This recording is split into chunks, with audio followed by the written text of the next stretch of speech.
What is up, my friends? You are very welcome along to Saturday evening's Anfield Agenda, late night agenda. Saturday evening's late night agenda. It doesn't really make sense, but then again, a lot of what comes out of my mouth doesn't really make sense, does it? So you're all very welcome along. Stream number 2 for the day. I hope we all enjoyed the Champions League final. Real nail biter all the way to penalties, and of course PSG came out on top, so congratulations to them, commiserations to Arsenal. But of course we're here as Liverpool fans, right? We want to know what's going on with our football club.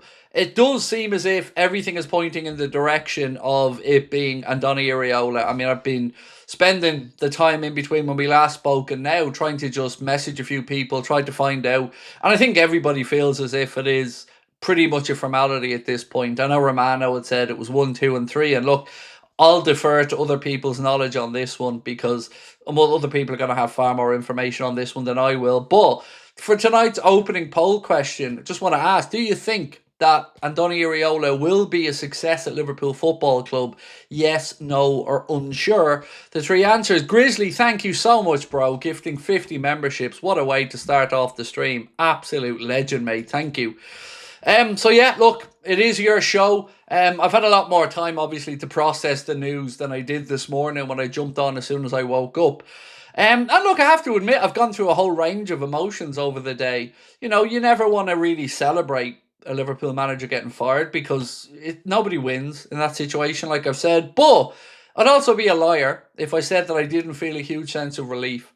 That at least now we can start afresh. We can look ahead to the season. And with a little bit of trepidation, of course, because change is always nerve-wracking. But if it is Iraola, well, we know he's used to Premier League football. We know he knows what it's about. Is it going to be a big job for him? Yes, there's no doubt about that one. But will it be the right fit? I guess only time will tell. But I want to get your opinions tonight, my friends. And of course, any questions, throw them at me. I'll do my best to answer them. Right, let's get into some comments. What a football day, said Jacko. Yeah, look, I have to say, I know we're Liverpool fans and we don't want Arsenal winning the Champions League, but I think they put up a good fight. You know, I thought it was a very good, rigid defensive performance from Arsenal. And after they got the early goal, it was exactly what you would expect them to do.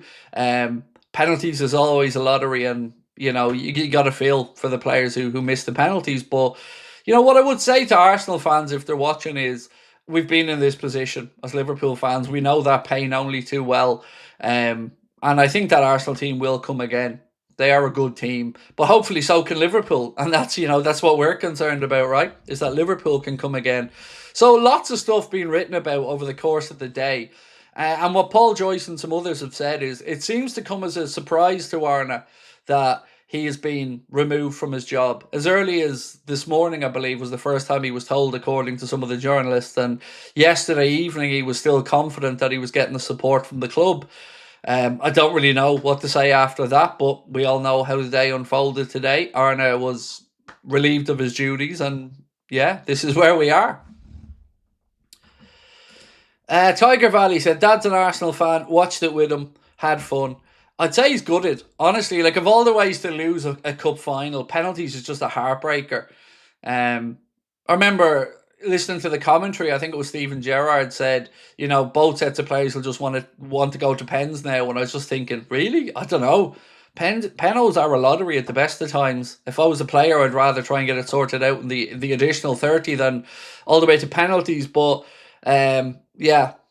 Look, I'm not going to take cheap shots. You know, I would have loved Liverpool to be in the Champions League final this season, and, you know, we didn't really lay a glove on PSG over the 2 legs against them. So, you know, I'm not going to sit here and gloat about it.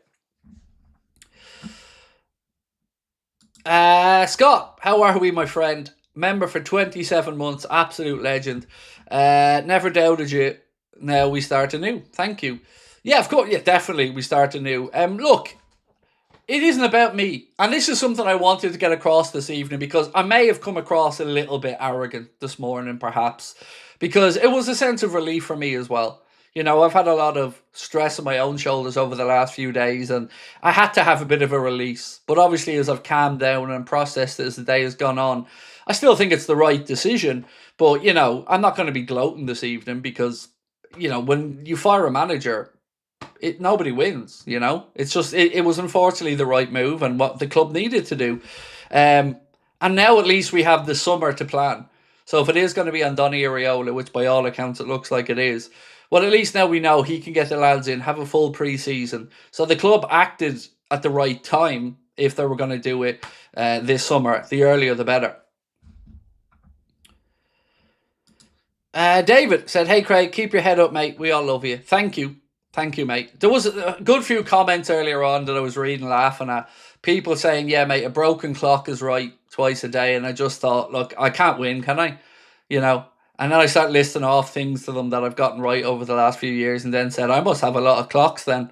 But either way, there's just no pleasing some people. I get it. I understand it. All I ask for is people to just not be abusive towards me. And if you don't like me, that's no problem. You don't have to watch. But I always give you this information if I have any in good faith. And, yeah, just relieved. Because now I can look ahead to the season as a Liverpool fan full of excitement and full of anticipation and excited to see, football that I think we're going to resonate with again.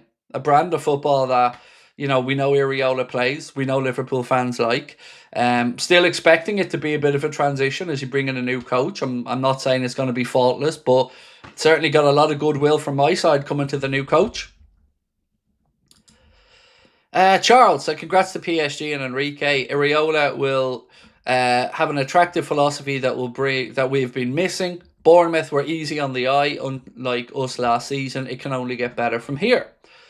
Yep, look, there's no denying it's a big step up as well. For Andoni Iraola to go from Rayo Vallecano into Bournemouth, did so well there, I think in the 3 years, is it, that he was at Bournemouth? And got them up to 6th place. And the irony is we probably cost Bournemouth a Champions League spot by finishing below Aston Villa. But he was a manager that was destined to move on to a big job at some point. You'd seen Bayer Leverkusen sniffing around, AC Milan, I think, were looking, obviously Liverpool there. But in all of this, and I'm not saying Andoni Iraola isn't the right guy, but you know me, I always try to be honest about my opinions. I do wonder if it's a convenient one for Richard Hughes. That, I can't lie. I have that in the back of my mind thinking, is this just Richard Hughes bringing in another May here? Or do they genuinely feel he's the right guy? I mean, it doesn't really matter one way or the other because he's going to be coming into the job and we'll all get behind him. But, I can't be the only one who maybe thought, is this just because Hughes knows him and feels more comfortable backing him? But let me know what you guys think. Paddy Wacker said, Craig, please don't apologise. You were not one bit arrogant. You took some hay from idiots. And why shouldn't you feel vindicated? You're as honest as the day is long. I don't ever want to be arrogant. It's never my intention. But you are right, mate. I did cop a lot of flack and it did hurt. So I guess I'm only human. But there is nothing to celebrate in that regard, like I've said. The only thing really worth celebrating is the optimism that it's given us all. Because now we can look ahead and think, right, whatever happens, it's a fresh start. It's a fresh start probably for some of the players in that dressing room. It's a fresh start for us fans.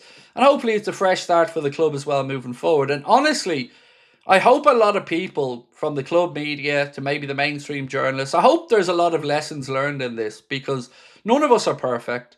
We all make mistakes. We all say things we don't want to. We all make judgment errors. But all we want in life is to learn from these things. And I hope that going forward, everybody does. The club doesn't have to be as passively aggressive towards certain journalists and stuff like that as maybe they have been.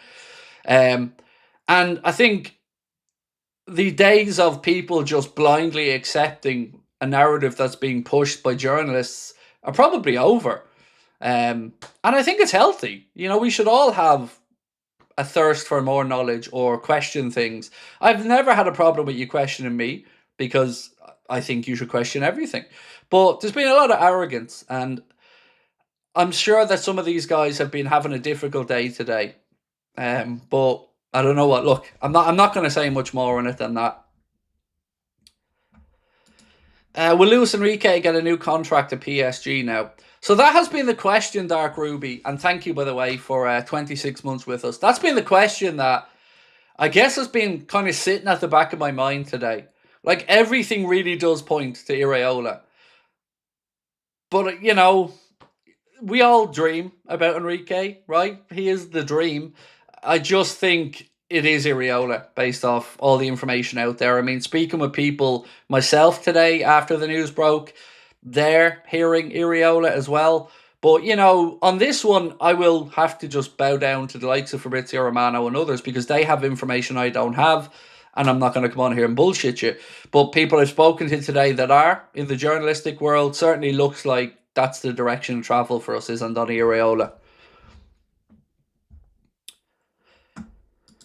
Do you think he'll bring any players over once Scott? I mean, I don't know. Some managers do, some managers don't. Like Jurgen Klopp never returned to try and get a player out. I know he was linked with getting one of the guys in from Dortmund at one point, but it never happened. So some managers do like to revisit. I don't know though, but like you've said, Alex Scott would be a very credible show. Eli Krupi is another good young player under Iraola, but truth is, I don't have a clue. I think these will all become apparent over the next few days and weeks. But I guess the first question we have is, when will the club make the announcement? Grizzly said, does Curtis stay with Slot out? I haven't got a clue. I really might. I'd be lying to you if I told you I knew the answer to that. It depends, I guess.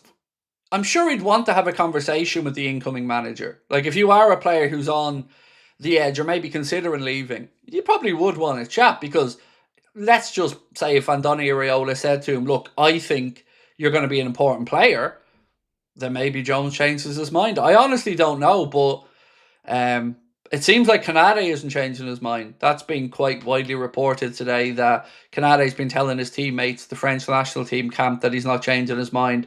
So I'm interested to see what Liverpool do there at centre-back because Jacquet looks like a very good signing, but still hasn't kicked the ball in the Prem yet. We've got young Giovanni Leone, of course, who, even in the best case scenario, was coming back from an ACL, so it's going to take a bit of time to feel his way back in. Virgil was bulletproof for us this year with regards to being available, so that's good. And then Gomez, is he still going to move on? Well, I would say probably. Because if Gomez doesn't move on, what are the club going to do? Let him go for free with Alisson, with Virgil next year? There are some decisions like that the club will have to figure out. Shane, how are you? A great day for you and a great day for me, Craig. The Kerry under-20s finally got over the line after 4 years of trying. First title at that grade since 08. Well, congratulations to them, Shane. Look, I wouldn't say it's a great day for me. It's just the right decision, Shane.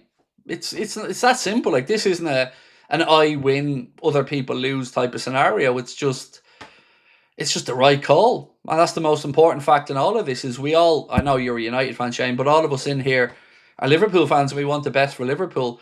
Now, I do take a little bit of an issue with one pundit and what they've been saying, and I'll get to that in a minute, but I just want to run through a couple more super chats. He had to go, but I'm really sad about Slot leaving. Look, it's sad when any manager leaves the club. And Arna did win a league title. And like I said earlier on today, I'll always be grateful for that league title. And I always will be grateful for the class and dignity he showed through the whole Diogo Jota tragedy. But it just wasn't the right fit. And he had to go. But it was never a personal thing. It was just me, again, as a Liverpool fan, looking at it and not feeling it was a good fit. Arsenal fans are insufferable, delighted that they lost to David Murphy. I think that's our job as football fans, though, David, I know, like, some Arsenal fans can be a bit OTT, yeah, I get it. But I like to think that I was insufferable when we won the league title as well, that's kind of our job as fans. But I know, like, in these moments, I know what it feels like to be on the side that Arsenal's on now, as do all of us. We've seen Liverpool heartbreakingly lose Champions League finals. So I'm not going to rub salt in their wounds, it is what it is, I'm sure they'll come again, and they did it within the rules. I don't like Arsenal's brand of football. I really don't like Mikel Arteta. But I have to say, I thought that they were very well drilled today. I thought that they held a good shape and they really frustrated PSG. And when Arsenal got themselves that early goal, which was an incredibly good finish as well from Kai Havertz, um, I thought that they and Gabriel defended impeccably. But, unfortunately, when it comes to penalties, it's a lottery. And Gabriel and, if I remember correctly, Eze were the two that missed for Arsenal. And, that's heartbreaking. But that's football, as they say. And Arsenal still have a league title to console themselves with. So I think, they've had a good season. Am I the only one who thinks that Iraola is a great fit more than Jabi? I don't think you think he's the only one. I think he's a great fit. I think with Jabi we had that personal connection. But with Iraola, I think we'll have the connection to his football in the same way we might have had the connection to Jurgen's football. Now, I think for me, the great unknown is what type of a leader is Iraola going to be in the likes of press conferences and stuff like that, because the scrutiny that comes with being Liverpool head coach is huge. And I've no doubts about his ability as a coach. We've seen the clubs he's been at and the football they play. So I'm looking forward to it. It just feels like a relief at this point, just a relief. Yeah. Yeah, because, oh man, like I've said it all the way through the season, for us all, it really has been a tough season. I'm sure it took a lot out of the players. I'm sure it took a lot out of Varna. It's just been one that is a forgettable year all around. I thought the club statement today, which again I'll read through in a while, was very classy, which nothing less than I would expect from Liverpool Football Club. But I don't think anybody really feels that this was the wrong decision. I think it was the right call. Now, I did mention that I had a pundit I wanted to push back on a little bit, and that's Jamie Redknapp, because Jamie Redknapp said that Arne Slot sacked by Liverpool. Jamie Redknapp claims player power contributed to the Dutchman's dismissal, but backs Andoni Iraola to handle the pressure. I have to push back a little bit on Jamie Redknapp there. I don't think player power played too much of a role in it. I know Mohamed Salah's post was incendiary, if that's the right word. Certainly a bombshell. But Salah was on his way out the door anyway. And I don't think that Liverpool's dressing room is filled full of players that want to throw managers under a bus. I think everybody, maybe the players included, just felt this wasn't working. It wasn't the right fit. So I don't like Redknapp throwing around terms like player power, because Liverpool Football Club and that dressing room isn't full of egotistical arseholes. That's not the players that we've gotten to know over the years. So I just don't agree with him on that. I think Arne Slot was relieved of his duties because it was the right decision after 20 losses in one season, an identity of football that we just couldn't connect with, and he was unable to rescue the situation. That's ultimately why he was relieved of his duties. So that's, on that one, I just disagree with Redknapp a lot.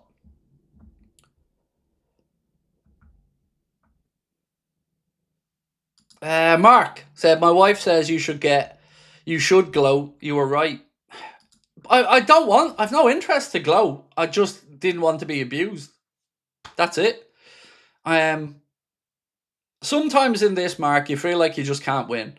You don't say something, and something happens, people say, what happened there? You say something, and it doesn't happen quick enough for people will moan at you about that. You get it right even, and I've still got people saying I'm a spoofer.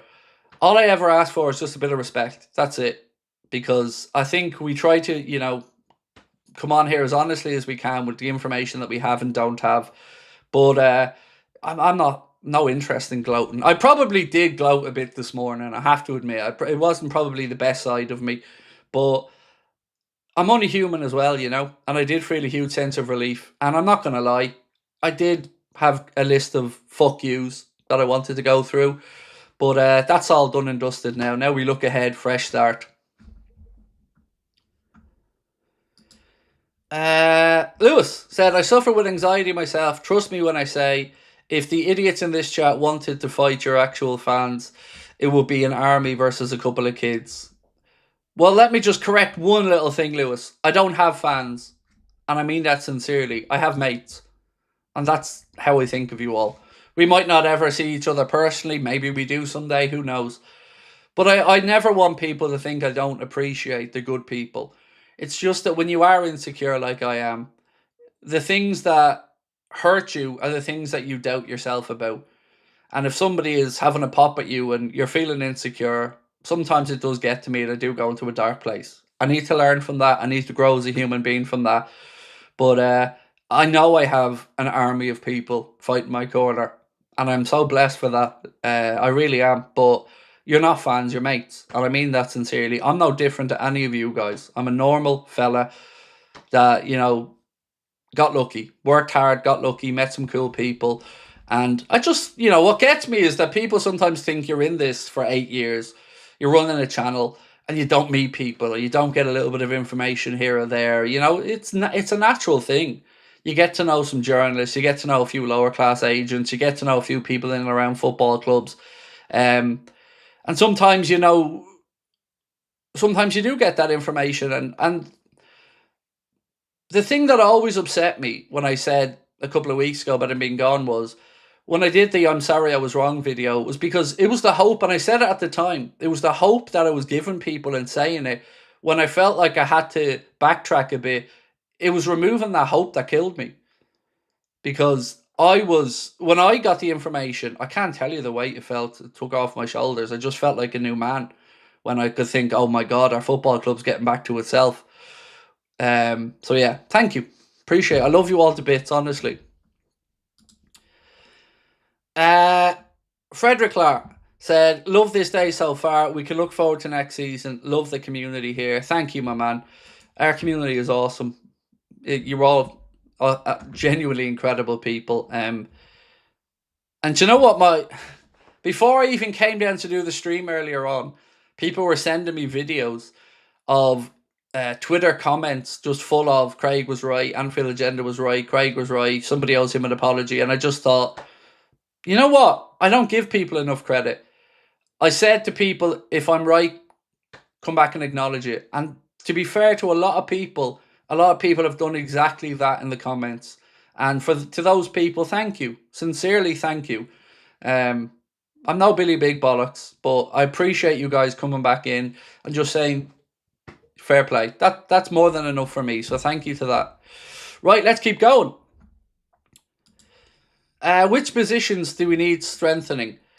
So we definitely need at least one fullback. Now, I can't get the idea of Neco Williams out of my head. I can't. I'm not saying there is even a link to Williams, but somebody said it to me the other day. And the ability to play left and right back, the ability to already know what this club is about. I'd be a liar if I told you that wasn't hugely appealing to me as a Liverpool fan, the idea of Neco Williams coming back in to cover on both sides. On top of that, Diamonde, obviously. And I don't have anything I can say on Diamonde because I don't have inside information on it. But reading between the lines and looking at what a lot of credible people are saying, Liverpool are certainly pushing really hard for that. Now, there was one thing earlier on, actually, I wanted to bring up regarding Diamonde. So there's a publication, I believe, in Spain called Sport. And they've said Diamonde is leaning towards a move to Liverpool. The Reds are offering the winger a clearer route to first-team football, something Paris Saint-Germain cannot currently guarantee. Now, I don't know. Look, do I say it? People that I've spoken to, and I don't want to name drop, but people I've spoken to have some reservations about the idea that his father lives in Paris. And because Diamonde had to leave his family, I think, at 15 to go to America to play football there, there is a train of thought that maybe for his family life, it would be a natural fit to move to the city where his father is. That's all I know on that. But I hope we get him or Barcola, but I think Diamonde is the right guy. And ironically, with Diamonde and Iraola, I actually feel way more calm about the likes of Diamonde progressing and Rio progressing, because we've seen Iraola look to youth before. We've seen him improve players, and that's something that I feel a lot more confident about now. There are some players whose position comes into my mind now as being maybe a little bit more under pressure. So Ryan Gravenberch, as an example, how's he going to suit an Andoni Iraola setup? Are we going to go and get a different profile of midfielder? Is Adam Wharton still looking possible or looking likely? But I'm excited. I'm excited. I'm nervous because change always, brings with it some teething problems. But yeah, just excited to look ahead for the season. And also, I don't know what happens with Harvey Elliott. I really hope there's a way back for Harvey, because the club kind of, I don't want to say screwed him over, but he was put into a very difficult situation.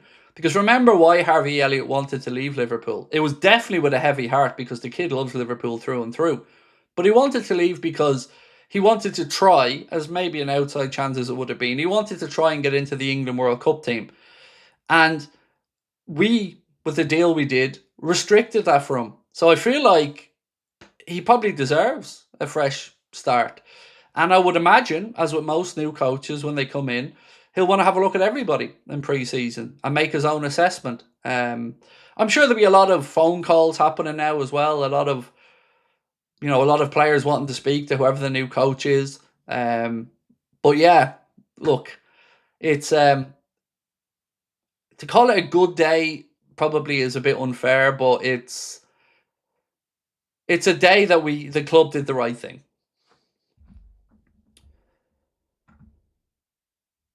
What do you think this means for Harvey? Well, hopefully he gets a fresh start, mate. Hopefully he does, because look, I'm an unapologetic Harvey Elliott fan. I love the kid. I think he's brilliant. I don't think he's the best footballer in the world, but I think he's a good footballer. And I think he didn't get a really fair rub of the green under Arna. And that's okay as well, by the way. Managers will come in and have their own players that they warm to, players maybe they don't think will suit their style. There's nothing wrong with that. But fresh start for everybody, hopefully. What a day. Slot gone. Arsenal defending from 6 minutes and justice was done. I'm buzzing. It's certainly not been a bad day. Certainly not been a bad day. North London forever without Champions League trophy. Look, God, I must be getting old, lads, or something, because I don't really have anything to glow here. I don't want to mock Arsenal for this, because Arsenal have had a season that I would have bitten your hand off for us. And let's be honest about it. Like, Arsenal had the season that we thought we were going to have this year, which was fighting for the Premier League title and going deep into the Champions League. And if we had ended up at that season, of course we'd be sitting here heartbroken tonight. But you'd look back at it and think, okay, this is the start of something. And if I was an Arsenal fan, once I got over the immediate heartbreak, they have won a league title for the first time in, 22 years, something like that. So that was their main aim, I think, when the season started. I don't know. I must be getting fucking soft or something, lads. I don't know. But, I'm trying to be magnanimous here. Daniel said, my mate said I was mad thinking Slot was gone. I said, trust my man Craig all day. They all laughed. Truly appreciate you. You'll never walk alone, my man. Thank you, my man. Look, I get it. You don't know me personally, maybe. You think, yeah, sources, bro. Ketchup, trust me, mustard. I get it. But I've always said there's nothing in it for lying for me. Like, do I need short-term views? Like, I think the channel respectfully does well enough that I don't need to pull tricks or stunts to get views. So when I said it, I meant every damn word of it. But, it is what it is. It is what it is. Ultimately, we're where we thought we should be. I'm trying to think of a way to summarize all of this. I feel like it should have been done in November or December. But then again, I also would be the first to say to you, I am led with emotion. So in these very emotional moments, Sometimes, yes, I would make a call that maybe others wouldn't make that soon. But this feels like the right way for Liverpool to do it. To let the season happen. We did get Champions League football. I feel we got very lucky to get it, and obviously the club feels similarly. But we did it in the right way, at the right time, with plenty of time to plan ahead now. And as I think Stephen Gerrard said in one of his bits with TNT Sport, Liverpool haven't done this and then thought, right, we need to go find a coach now. They've obviously done it knowing that they have a guy ready to go. Jack said, any chance Enrique, what more can he achieve with PSG? I mean, I'd be an absolute liar if I told you I wasn't keeping 1% hope that maybe he feels like he's achieved everything he can with PSG. But you'd have to say the direction of travel really does look like it is Diamonde and Iraola. You know, Romano has been very adamant about that. Other people I've spoken to feel like that is happening as well. Um, yeah, but look, I do want to get to that question again of, if you have concern about Iraola, is your concern about the step up, or is it that it's an easy appointment for Hughes? Because I can't lie, at the back of my mind there's just something. Is it a face saving thing? Like, I'd love to. I'm sure we'll find this out, by the way, over the coming days. I'm sure there'll be pieces written that tell us how Liverpool came to this conclusion and why we're going in this direction. And I genuinely look forward to reading it, because these are the details that I don't get. And I've always, for all my critiquing of the likes of James Pearce, I've always said that James Pearce, when these type of things happen, is really good at getting the information on how things came about after the fact, and painting a picture of it. I also think Melissa Reddy is certainly worth crediting for a lot of great work over this as well. Melissa's been top notch. But can I give you a shameless few plugs? There's a couple of Reds that I'd like to call out for praise, if that's all right.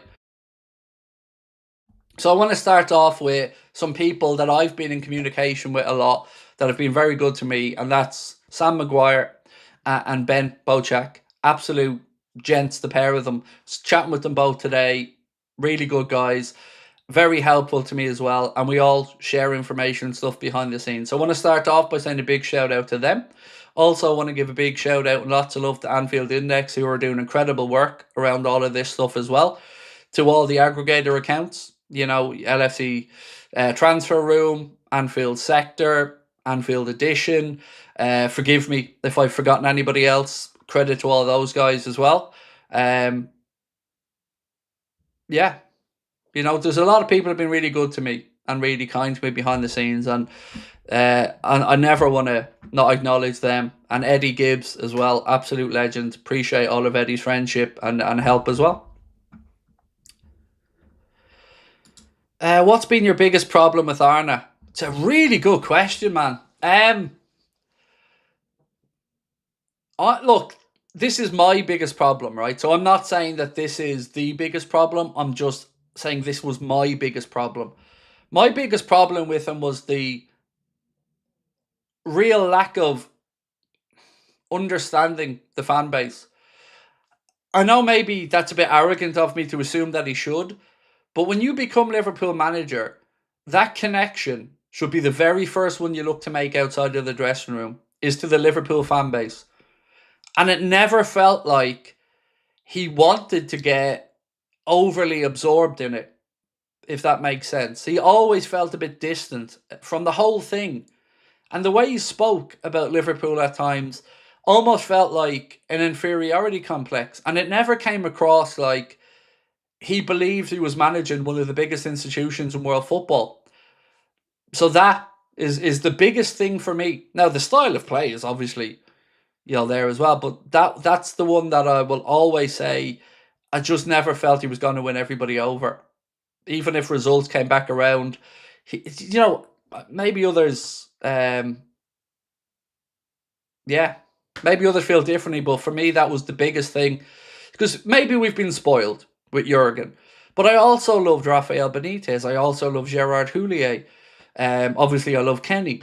So, it's not like I have a history of not liking Liverpool managers. There was something from day one with Slot that he never really felt like he was gone out of his way to connect with the fan base. Thundercats Litterbox said, when you thought you were wrong, I said I got me Mario Margot Robbie wrong, despite my source, while waiting for Romano to give me the here we go. Well, can I be your best man? If you're Mario and Margot Robbie? I'll be your best man if that's all right. Medusa, how are we, my friend?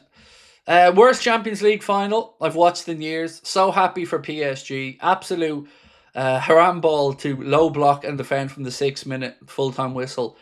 When they scored that early goal, I mean, I probably expected nothing else from them, to be honest with you.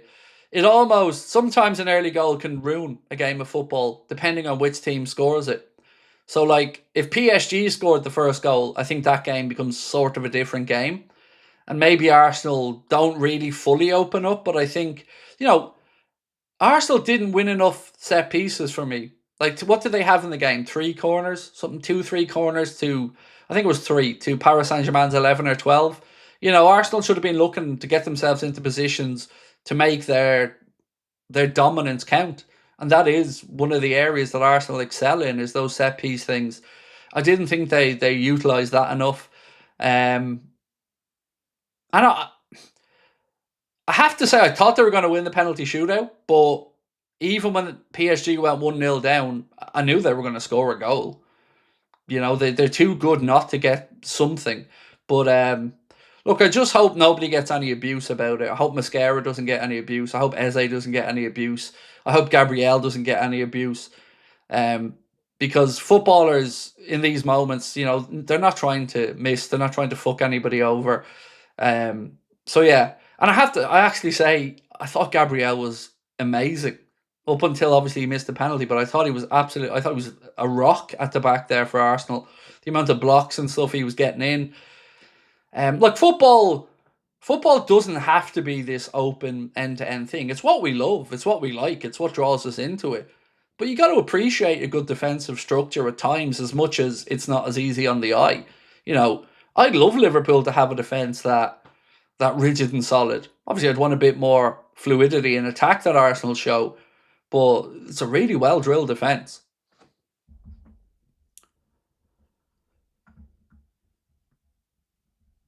Gary said, if Iraola comes, any thought if any current players not capable of his tactics, i.e. Maka?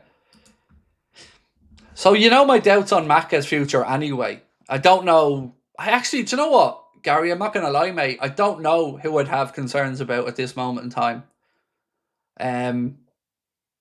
Because Iraola is a coach that I've seen improve so many players.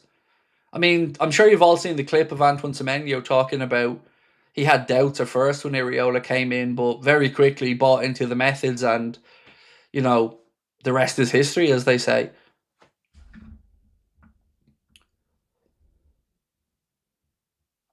Any chance you can show the studio again? Yeah, sure. 1 second, mate.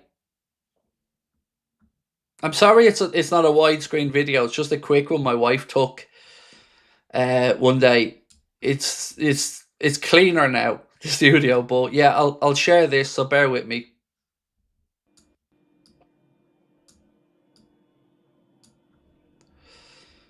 I'm just going to leave that and play through for a sec.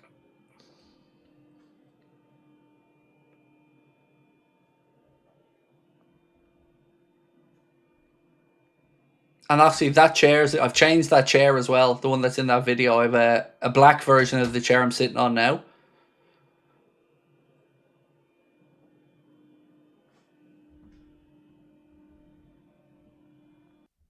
So yeah, there you go. And should hopefully be in there come Wednesday. Craig, can you go to town with the new season merch now? Exactly that, mate. I'm not going to lie. Tonight, when I finish all work, I'll be sitting down and ordering Lucas the new shirt. There's a tracksuit top I had my eye on that I like as well. Yeah, and my credit card's going to be melted probably by the end of the night, but worth it, worth it. Look, I'm an Adidas freak, you know that. So Liverpool being back with Adidas for me is just heaven. Uh, Rio, yes, I was. I got that. That shirt's quite rare, actually. It's not one he wore, but if you look, he only wore, from my understanding, the shirt with Ngamoa on the back of it in the FA Cup in the first season that he played. Then he changed the back of the shirt to Rio. So I'm quite happy that we have that one. I have a Stevie G one I'm going to be putting up as well. I just haven't got the string on the back of it yet, and I have a few other bits and pieces. Yeah, I'm so excited. Like it's your studio. You know, my first words in there to you guys are going to be, apart from what is up, my friends, welcome home, because it's your home. It's the house that you built. Do you think Salah might come back?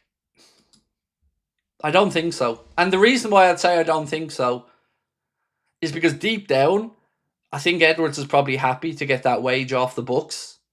And I think deep down, there's probably some frustration at Mo for coming out and speaking out the way he did. Not from fans, of course, not at all. But I don't think, yeah, I don't think so. I don't think so. Not based off, he got the send off and all that stuff. So yeah, I definitely am expecting it.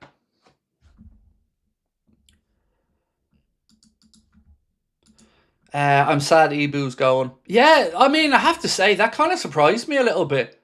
It seemed like, from what Romano and others had said, it wasn't the amount of years, it wasn't the base wage. It feels like it came down to something about the bonuses. And I think, from what I've been able to read, Liverpool have kind of changed the way that they do the wages now.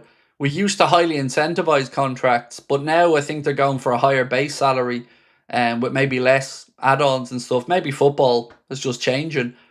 So yeah, it'll be interesting to see, though, let's say Gakpo's future here. Be very interesting to see what happens there. If Bayern Munich come in for him, are Liverpool going to say no to any offers, or would they be listening to one? And will Diamonde and Iraola come in and say, right, first up, Rio, you're my guy now on the left? There's so many exciting things to find out, isn't there?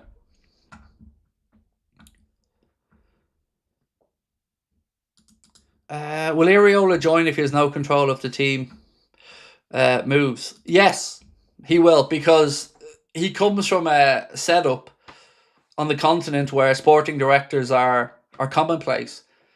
Look, the way I see this is, Arteta went into the Arsenal job as a head coach, but Arteta proved to the Arsenal board that he was taking the club in the right direction, and the Arsenal board then made him manager. And I think with anybody who comes in, yes, you probably start off as a head coach because the club want to make sure, that things are as they expect them to be. But if Iraola came in and, won a league title, won a couple of cups, you would certainly say he'd be within his rights to walk into Richard Hughes' office and say, I'd like a bit more input now. When you prove yourself, like in any job, you would imagine you get a little bit more leeway and a little bit more say. And also, like I've said before, the sporting director's role is to make sure that if there is a head coach change, that it isn't as big of an upheaval for a club as maybe, when a manager leaves. Because Klopp would have been over almost everything in the club. So now they just take out the coaching staff and replace them. I know it sounds probably very callous of me to say it like that, but that's the whole point of the structure, is that the sport, and it doesn't mean we shouldn't be concerned about the sporting director's role himself, because we still don't know what's going to go on there. I've given you my honest opinion of what I would do if I was FSG, and honestly, I would get through this summer, I would get the window done, and then I would, at the very least, have a come to Jesus meeting with Richard Hughes if I was John W. Henry and FSG, because FSG are right to ask some questions. They're right to ask how this got to this point. And Arna's been the sacrificial lamb for now, but he wasn't alone in his failings. He was only responsible for what happened on the pitch. But there's a lot of stuff that's happened at our club that is above his pay grade that we still need some answers on. How did the contract situation get this bad? What happened with the whole Mark A fiasco? So there are things that I think certainly those above Arna's pay grade need to be held accountable for. Jimbo, thank you, my man. Appreciate you, and thank you. 13 months with us as a member. Would you believe 13 is my lucky number? And I don't say that to be edgy. I've just lived in houses that either have 13 or 3 in them my entire life. My grandmother's house was number 13. I've had this weird connection with the number 13 for most of my life, so it's my lucky number, weirdly. So, yeah, thank you for being a member with us for 13 months. John said, Iraola, similar to Klopp, no days off, according to Semenyo, when talking on a podcast. Yes, I know the one you're on about, my man, and yeah, proper order, isn't it? Now, look, we have to say, Iraola is now walking into a role where there probably won't be as much time to coach. There will be a lot of recovery between games, so it is going to be somewhat new for him as well, and he's going to have to get up to speed quickly with being able to rotate the squad to play 2 games a week.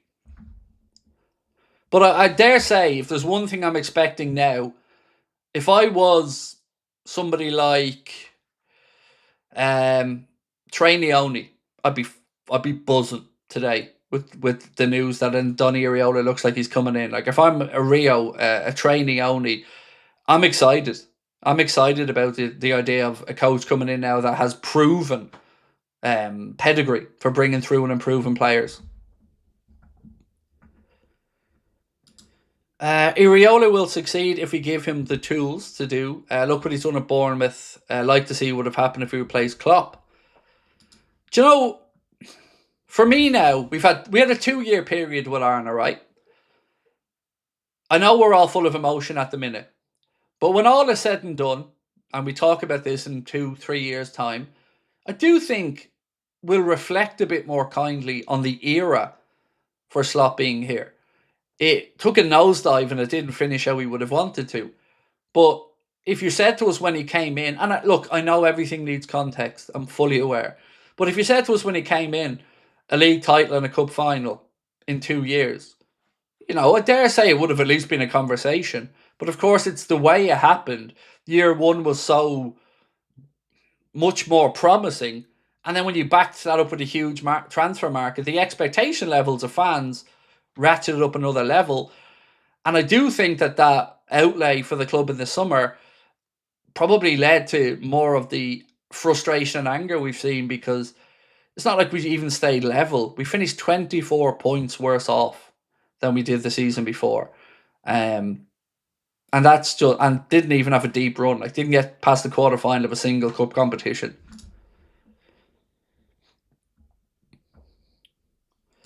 Best advice for Iraola would be to connect with fans. Well, have you watched his end of season farewell at Bournemouth? Watch it if you get a chance, and you will see why I don't think we'll have any problems in that regard. Now, the question that I have is, do we all now have to buy Sandbank tops and hoodies? Because I can't afford them. I'm just putting it out there. I can't afford these expensive fucking Sandbank jackets and hoodies and all that Iraola wears. So I'm going to have to stick to me Adidas stuff. But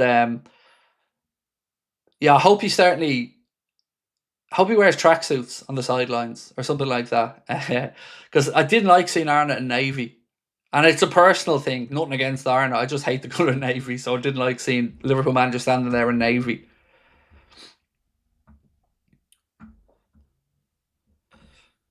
Nadral said, Craig, PSG have saved football. Great day today. Look, they've immortalised themselves now, to defend the European Cup and the league title. You know what? I'm hoping that Enrique does think, what more can I do? What more can I do now?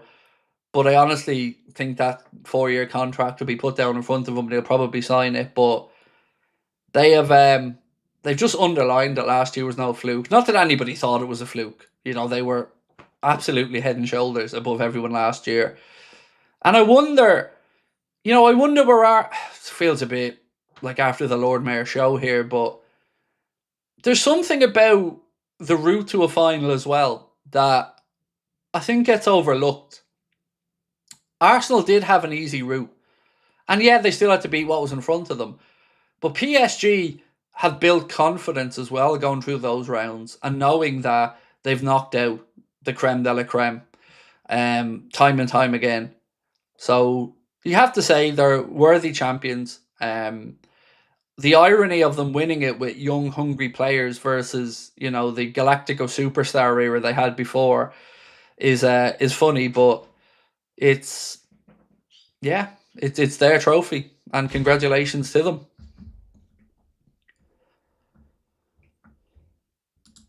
John said, "So happy for you, mate. When I heard, my first thought was I knew Craig was right, and I'm happy for him. He was proven right, and us real fans never doubted you. Thank you, but like I've said, I don't need an attaboy or anything like that. I did want the abuse. That's all. I'm a big softy underneath it all, really, and I just want to get along with people. I just want to have a bit of fun. I want to have a bit of banter. I can be a hothead. I can be maybe a bit obnoxious at times, but my heart's always in the right place, John. And it hurt. It hurt. Even today, it hurt me a bit seeing some of the shit still in the comments. But I guess I'm gonna have to realize that I can't please everybody. And you know, I'm lucky enough that I've got a great group of people that are supportive of me on here, and I'm forever grateful for that. Right, what's this?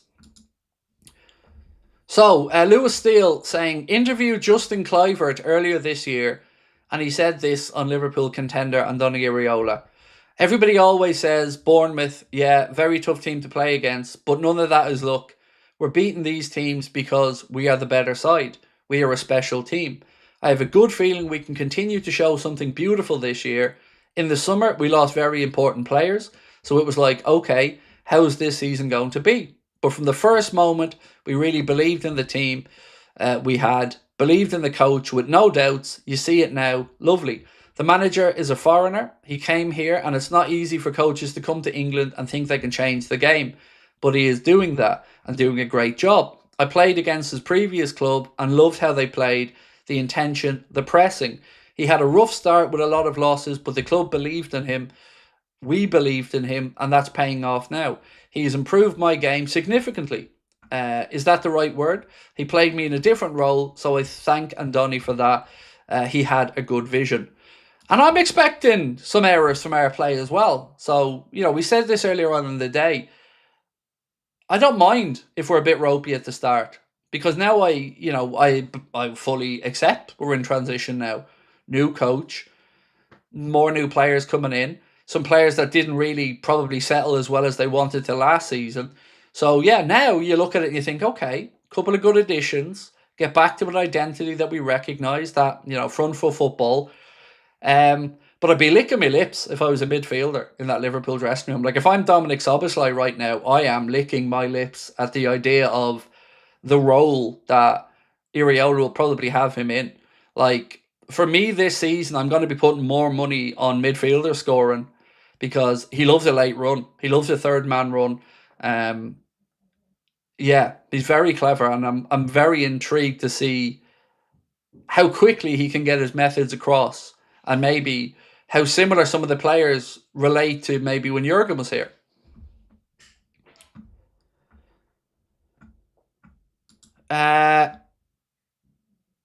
Saxophone Enchil Nev said, of all the clowns, who's the worst? Ladyman, Pierce, King, Ornstein, AGT. We all knew we were right. I'm proud to be a fan in here, unlike the other clowns. Do you want my answer to that? Like, my honest answer? This is the part where Craig walks himself into trouble. But you're a member for 33 months and you've asked me an honest question. I'm going to give you an honest answer. So of your list there, Ladyman, Pierce, King, Ornstein, AGT. Well, AGT's irrelevant. Let's just put that straight out there. He's not even a fucking dot on my windscreen. For me, there is one journalist, without a doubt, I dislike more than any other. Like, really strongly dislike, because I think he's just a shithouse. And that's Dominic King, above anybody else, because the way he gaslit Liverpool fans when he came back to the Telegraph to try and get, in my opinion, the very thing that he accuses us of doing, which is getting angry, emotional views and clicks. I found him to be extremely condescending and dismissive of Liverpool fans. James Pearce, look, I don't understand why James Pearce writes some of the things he does, but I can tell you without doubt he's a good man. Like, he's a good fella, James Pearce. He is. There's no badness in that man. But I disagree with the stance that he takes a lot of the time to back the club up. So yeah, that's my honest answer. David Ornstein is thoroughly professional, but when they get told these things by, let's say, Richard Hughes or whatever, they have to make a judgment call. Do I run with this because it's what the club put out there? Or do I put a different slant on it knowing that maybe the club won't be as happy with me? It's not an enviable position. I understand that. But what I've always said is you can't just parrot clubs' opinions and then be upset when people are questioning what you're saying. Because everybody knew some of the stuff was garbage. And unfortunately, it has come back to bite some of them in the arse. And like I said at the very start of this stream, I hope everybody learns from this going forward, because the days of football fans being taken for idiots, I think, are just coming to an end. Football fans are intelligent. They can see through some of this shit. And I've always believed deep down that some of the people like Dominic King and others that have a bee in their bonnet about us are just jealous. And I mean that sincerely. I think they're jealous because we have the freedom that they could only dream of. We have the freedom to be as expressive as we want to be. Now, of course, we still have to stay on the right side of the law and stuff like that, of course. But they act like anybody in fan content or whatever just woke up one day and had all of our subscribers and that it's all so easy. Well, many of the journos have had a pop at YouTube, and how have they gotten on? It's not really many of them outside of Romano who've done anything, because it's a different world and it's our world. So, yeah, I just hope that some of them learn from it. I have a huge dislike for everything Liverpool Echo football as well, because I think Ian Doyle can be a very obnoxious man, and I think the mocking from him of Liverpool fans over the years has been just embarrassing on another level. Calling them wannabe Chelsea fans, Man City fans. It's just, even, I just don't see the need for it. Like, imagine me coming on here every day and insulting Liverpool fans as a Liverpool channel. It just wouldn't make sense. So if you want people to read your Liverpool content, stop insulting them. It's not fucking rocket science.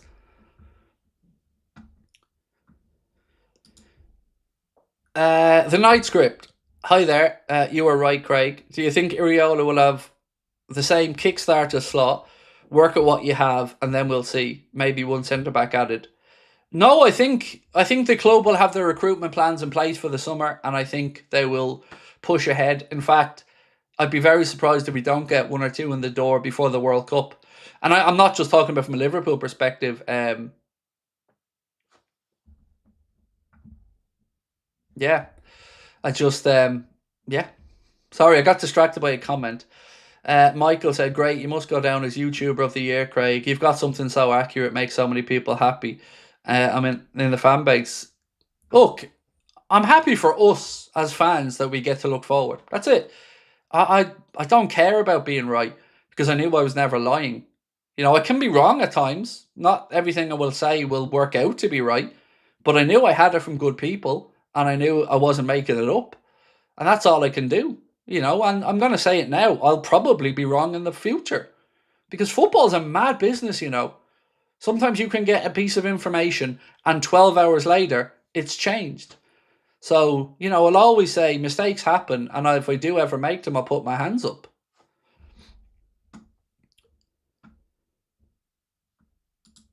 If Iraola comes in, does that mean we go back to rock and roll football? Makes me worried for Hugo, since his injury cut his speed, right? I'm not really... I'd be a liar, mate, if I told you I know in and out of Achilles injuries, but An Achilles injury does seem to be a worrying one for players that are explosive. But I wouldn't be the guy to give you an informed answer on it. I'm just reading and working off what other people have said about it. But to get back to the rock and roll brand of football, yes, we will. We'll be getting back to what something, every coach will have their own take on it, their own twist on it, but we'll enjoy the brand of football under Iraola. And look, there might be some mistakes along the way. As I said, even if it was a slot, if I was seeing mistakes because it was a new pattern of play or a new way that a manager wants them to play that they hadn't got used to yet, that's fair enough. But we weren't seeing that with Slot. It felt like he overcorrected, if that makes sense, for me, that he went a little bit too, because we were gung-ho and we were being opened up a lot. But I felt like the way he corrected it was an over-adjustment. And then you have other factors, of course, in as well. But look, we don't need to rake over old ground. Ultimately, we have a new head coach coming in and we look forward to the new season. Right, let's look at our poll. Do you feel confident that Iraola will be a good fit for Liverpool? 66% say yes. 7% say no. And 27% say unsure.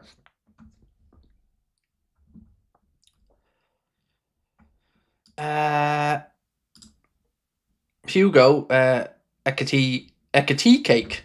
What about Kimmich for CDM and right back cover? Didn't Kimmich sign the new deal?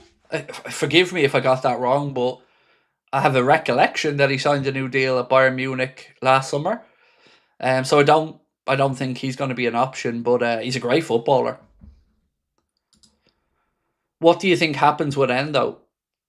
I think he goes. Yeah, I think he goes because I just don't see how he's going to get the minutes. I'd say you're far more likely to see Nioni get minutes. But then again, seemingly the plan had been that Trey Nioni was going to go out on loan. Maybe he still does, I don't know. What players do you think benefit most from the sacking? Szoboszlai was the first one that came into my head immediately because I think he will be freed in. So I think him, Florian Wirtz, I think Rio, Virgil. And the reason I say Virgil is it wasn't lost to me what a difficult season it was for our captain. And we all seen the images of him just sat down on the pitch. He looked emotionally and physically drained at the end of the season, Virgil. And I'm sure this hasn't been an easy season for him, and I'm sure it hasn't been an easy season for that dressing room either. But a fresh start feels like it's the right call. So here's one for you. Let me ask this poll question.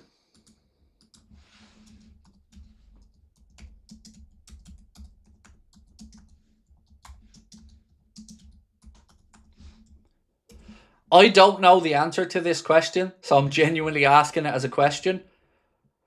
Will Maka stay at Liverpool?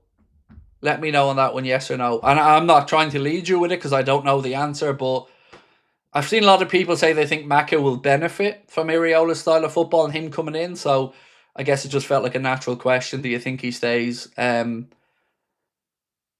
the piece that I read the other day, forgive me, I can't remember who wrote it, but it said Maka felt like he was being unfairly singled out for criticism this season.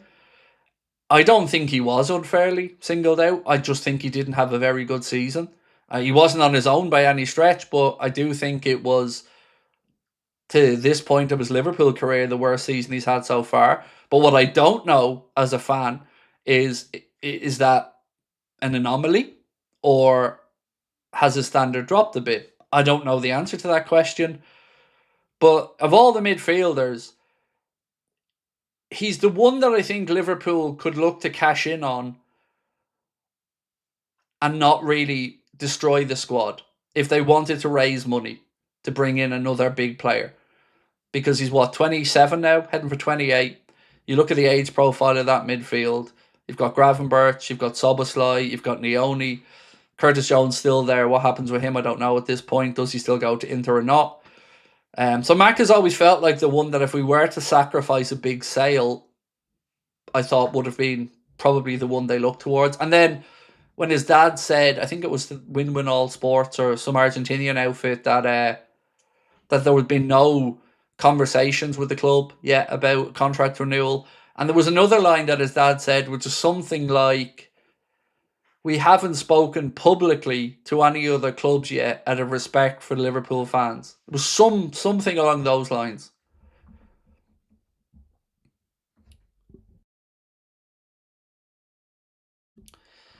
Right, let me just get to some more comments. Branca said, Craig, I'm glad Slot is gone, but I wish him well. I think we need basically a player for all positions and absolutely need to get 2 centre-backs for sure. I wish him well as well, genuinely. I do. I have nothing against Arna, the man, nothing whatsoever. And I see he was linked to the AC Milan job. Genuinely think Serie A could be a very good fit for him. I really, really do. So maybe that's a natural fit for him. You know, he turned down the Ajax job, and I think he was right to turn down the Ajax job, because you go from Feyenoord to Liverpool, you know, that's a step backwards. And I think for him now, a sideways step, maybe a little tiny backward step perhaps, but you know, he'll come again as a coach. And on that, actually, let's just read through the official statement from the club earlier on today. I'm sure you've all seen it, but just in case you haven't, I'm going to read through the official announcement from the club around the manager situation. Liverpool FC can confirm Arne Slot is to depart his role as head coach with immediate effect, and that the process to appoint a successor is underway. He leaves with a Premier League title to his name, and our deepest gratitude and appreciation. That this was a difficult decision for us to make as a club goes without saying. The contribution Arne has made to Liverpool FC in the time that he's been with us has been significant, meaningful, and most importantly to all supporters and ourselves, successful. As such, our appreciation for everything he's achieved could not be greater, particularly as it was underpinned by a work ethic, a diligence, and a high level of expertise, which further underlined our view that he is a leader in his field. From the moment we first encountered Arne, it was immediately clear that he is an individual who does not merely accept responsibility, he embraces it. This was evident when he agreed to take over as head coach, when he guided us to the Premier League title, and throughout the season just ended when he faced considerable challenges and burdens. At the same time, we have collectively come to the conclusion that change is necessary in order for the club to keep moving forward. Again, it must be stressed that this is not a decision that has been reached lightly, anything but. We would like to take this opportunity to place on record our appreciation for Arne, who will always hold a special place in the history of this football club as the coach who delivered Liverpool their 20th league title. That accomplishment, made all the more remarkable as it arrived in his very first season in charge, was built on outstanding coaching and leadership every single day. He also helped guide the club through one of the most difficult periods imaginable following the loss of Diogo. The compassion and humanity he showed throughout that time said a great deal about him as a person. As such, we can only wish Arne well in the next stage of his coaching career, with our expectation being that he will continue to be successful. We do so in the knowledge that his Liverpool legacy is intact and will become yet more meaningful in the years and decades to come. Nevertheless, the conclusion we've come to is built on a belief that the team's trajectory is best addressed through a change of direction.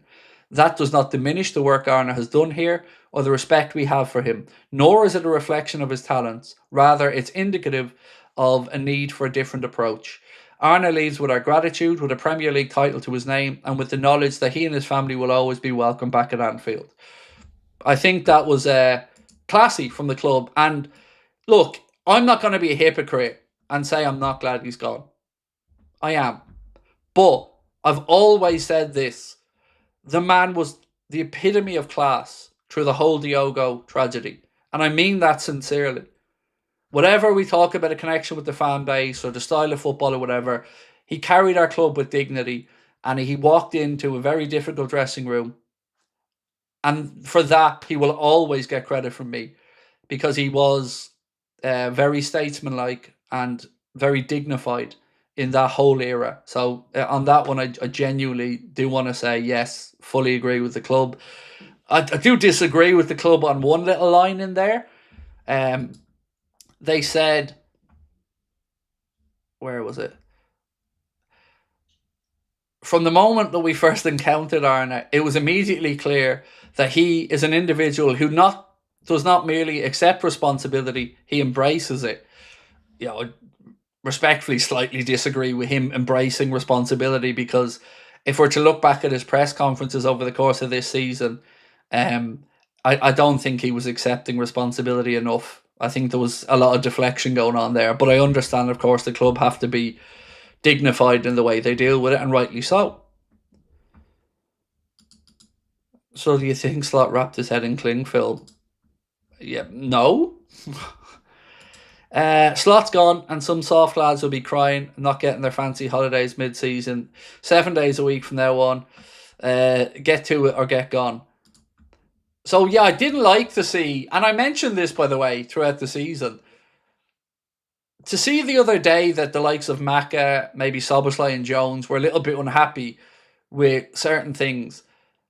Again, to me, that comes from the top down. Because if your manager's going into press conferences and giving you excuses, you're going to lean into those excuses. It doesn't scream accountability to me. And it's not something that I would have ever expected to hear from Jurgen. So I didn't like that he was giving them out and talking about being unlucky, stuff like that, because if you're giving excuses and pressers, that's going to seep downwards, and the players are going to think they can throw out excuses as well. And ultimately, this season was unacceptable on every level for Liverpool Football Club. It just wasn't good enough. And I don't know, we may never know the full extent of what that dressing room was like, or what was like inside that dressing room. But I dare say we'll probably see a few bits and pieces pop out now in the coming days and weeks. Leona said, I'm optimistic for this upcoming season. I don't even know, Leona, what to set my expectations at. It's weird, right? I haven't got a clue. I do know this, though. I'm far more excited about the transfer window than I would have been if Arna was still in charge. Because at least now we can dream somewhat. Because I do have no regrets saying that it was time for him to go, because it was. The football wasn't good enough, and he wasn't able to figure it out, and he wasn't getting it back, and he wasn't getting the fans back. So I'm excited to look ahead, but I really don't know what to expect or what to set my expectation level at. Maybe ironically, Champions League season 1 probably is the aim here for Iraola. To make sure we qualify again. But look, I dare say this as well. If we do get knocked out of the Champions League at some point this season, we'll go out on our shield. We'll go out fighting. We'll go out swinging. And we didn't do that against PSG.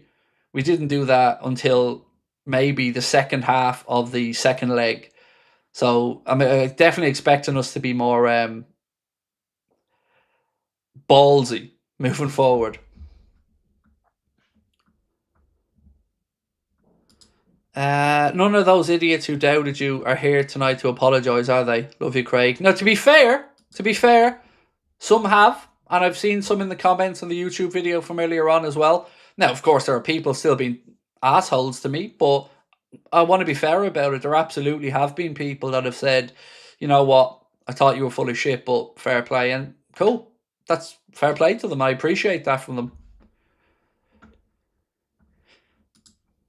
Still can't believe this news today. For a long time, I feel a bit, for a long time, I feel a little bit upbeat and happy about LFC. Good feeling, mate, right?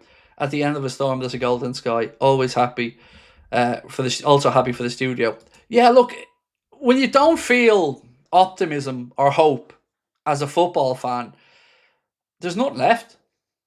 Like, I was always that deluded Liverpool fan. That, you know the ones that got mocked for it's our year. Yeah, well, I was that asshole. Always, growing up. This year, lads, this year. One or two things this year. And now I feel the same. Now I feel that same excitement, that same anticipation for the new the new season. And I'm excited to see what the transfers are going to be like. I'm excited to see when Diamonde and Iraola's first press conference will be. I'm excited. What length of contract are we thinking, folks? Do we think another 3-year contract? Because that seems to be the kind of middle ground between over-committing to a coach just in case, but also not looking like we don't have any faith in you. 3 years feels about probably right.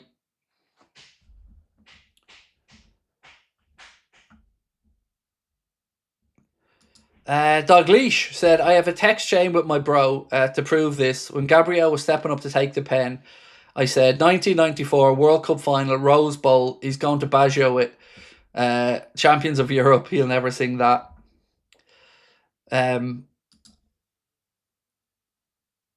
So this is where I'll admit my shithousery. When Gabriel stepped up to miss the penalty, to take the penalty, I was on my own watching it, so I'm not going to say I turned around to somebody and said it. But there was a part of me that went, if any fucker has to miss here for Arsenal, let it be this shithouse. But I say that, and I sort of in a weird way mean it as a compliment, because he is a shithouse, but he's a damn good defender as well. But he's one of those lads that if he's in your dressing room, if he's in your team, you love him. If he isn't, you despise him. So if any player had to miss a penalty for Arsenal, you know, it being him didn't. I'd say I'd be a liar if I said I didn't bring a little smirk to my face. Do you think Salah may stay? I don't. But I don't expect any change in that situation. So I see a lot. Sorry, there was a couple of things in the chat I wanted to respond to. Somebody said, is Iraola official? It's not official yet, no. But everybody, I don't know anybody that doesn't think it's Iraola. Put it that way. Like, Romano said something along the lines of, 1 second, I don't want to misquote the man.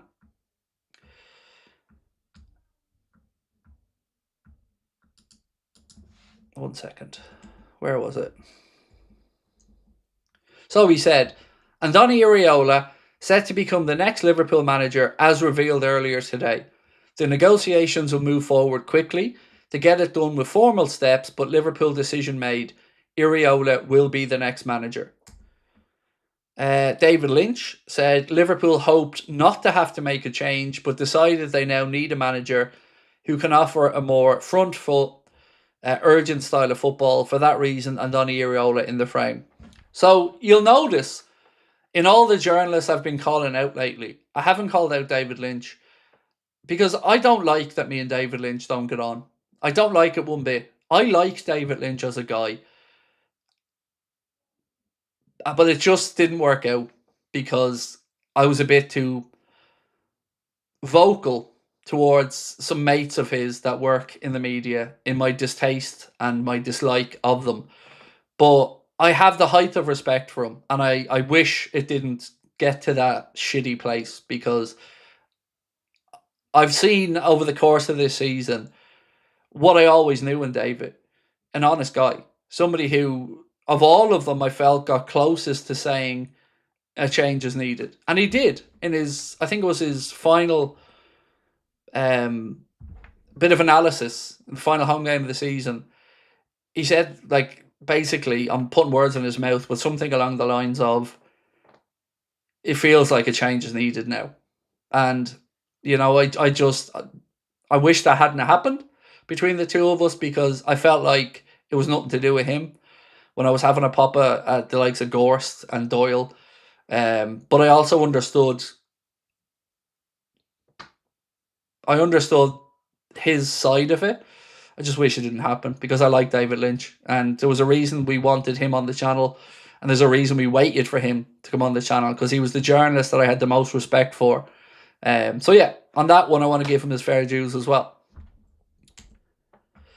Sam Wallace of The Telegraph said Sebastian Hoeneß and Pierre Sage are outside contenders for the Liverpool job, but Iraola is the clear favourite. Ben Jacobs said Arne Slot only found out he was leaving this morning. Lewis Steele's reporting said Andoni Iraola said to be keen on the Liverpool job and holding out for it. hence his reluctance to take others in the last 10 days despite talks. Sources close to the Basque boss say he'll be aware of the interest, other candidates assessed, of course. So there's been a couple of journalists, and I won't name them because I'm not going to send shit their way, but there's been a couple of journalists that I've seen write stuff publicly, and I have seen in black and white the exact opposite opinion from them. Not directly to me, but in conversations. And it's been very weird to watch as people I know think Slot is going publicly say the company line of he's staying. And I'm thinking, come on, dude. Like, fuck me. I know you don't think that. But, yeah. So, Fabrizio Romano said, this from Arne Slot say goodbye. It's been an amazing ride with Liverpool. I'm so grateful that we're able to win the league last season together. This is the end. Andy Hunter of The Guardian said, with Champions League qualification secured on the final day and Liverpool hierarchy claiming for several months that they backed a Dutch coach, Arne Slot had expected to remain at the helm. He also said, against the backdrop of fan and team unrest, Liverpool came to the conclusion that Slot's departure was inevitable at some point and having acted now to avoid disrupting next season. So on that, I don't like, and again, I'm not having a pop at Andy Hunter, I don't know him, but I don't like the fan and team unrest. Like, you don't need to vilify the fans. It just wasn't working out. It wasn't fan unrest. It was just fans just knew it wasn't good enough. You know, it wasn't some conceived effort to undermine the man intentionally. It was just fans just looked at it and thought, this is not us. And it was pretty clear. This from Ismail Mahmood said, doubts within Liverpool's hierarchy over Slot reportedly began following the Champions League first leg defeat to PSG. The club's leadership were also said to have received indications that support for the Dutchman within the dressing room had weakened. I will never understand why he went over to PSG for that first leg and did what he did. Never. Because as a fan, I'd have had far more respect for him going and having a go and losing the game 2 or 3-0 than going and playing the way we did and losing the game 2-0. It felt like he was in awe of that club and the way they play. And he had no belief that he was going to win. And that isn't right at this football club. It isn't. You've got to go out on your shield and go and play. And we went over there not to get whooped. And it was very clear from the first 2 minutes what way we were setting up. And I said to you at the time, and I'll say it again, for a man that claimed to have footballing principles, and those footballing principles are to play good, attack-minded, possession-based football, he went against what he said to believe in. And he went against it hugely. He also said things like, excuses are for people who don't win. Well, he made plenty of them. So, yeah, there's just been a few things that just aren't great. I want to again read out something that David Lynch posted because I want to highlight somebody in a positive sense from this. So let me read this out. So David Lynch said, Academy staff were privately sharing frustration that Arne Slot did not seem to be immersing himself in all things Liverpool, rarely paying attention to the goings-on there. And it could be argued that this attitude was reflected in the training schedule he implemented, frequent holidays, and the fact his family remained in the Netherlands. I don't want to say this name, but somebody that I know that is a journalist was reached out to by the club, and I don't want to say intimidated because that's unfair,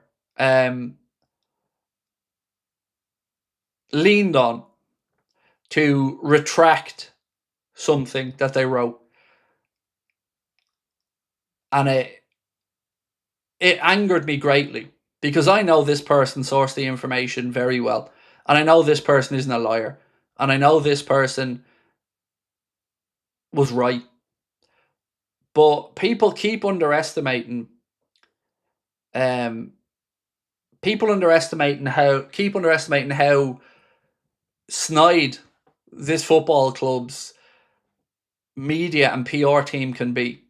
You've seen Chris Williams talk about passive aggressive messaging from the club. And what I find very ironic in all of this is Tony Barrett used to be a journalist that talked about Liverpool and criticised some Brendan Rodgers decisions and things like that. And I think the phrase is poacher turned gamekeeper, because he is now doing the club's bidding and leaning on people in the same profession that he used to be in. And I find it all very undignified and un-Liverpool like. And football doesn't need to be this greasy. People should be allowed to have dissenting voices and differing opinions. You know, football clubs have enough at their disposal without trying to suppress honest feedback. And if football club were far too quick to keep briefing that it was online fans, toxic fans, social media stuff, and it really grated a lot of fans. And I think the football club need to learn from this, because Liverpool don't need to put a bigger wedge between themselves and the fans. It's not right, you know. And I hope, as I said, that people learn lessons from it.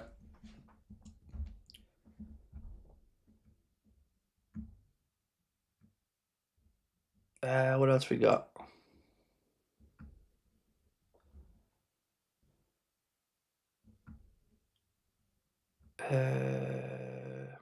This one. Lee, hey mate, you put your bollocks and channel on the line, but you were right in the end. It's not great news. Nobody likes manager sacked, but it is the right move. Yeah, look, there's no celebrating, Lee. Definitely, it just wasn't. It wasn't working out.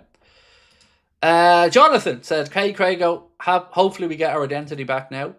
Yeah, or some variation of it. So, what do you guys think happens with? We've asked this one, so. Oh my God, this is close. So if you haven't voted, please do. We're asking, will Macca stay at Liverpool? It's quite close, so I'll leave it go a little bit longer. Where else are we? Dive anywhere other than writing pens, David Raya. Yeah, he was. He made a good save, though, to be fair, Raya. The penalty he saved was a really good save. Pulsating Gain said, what did you make of the timing of the announcement? Yeah, good question.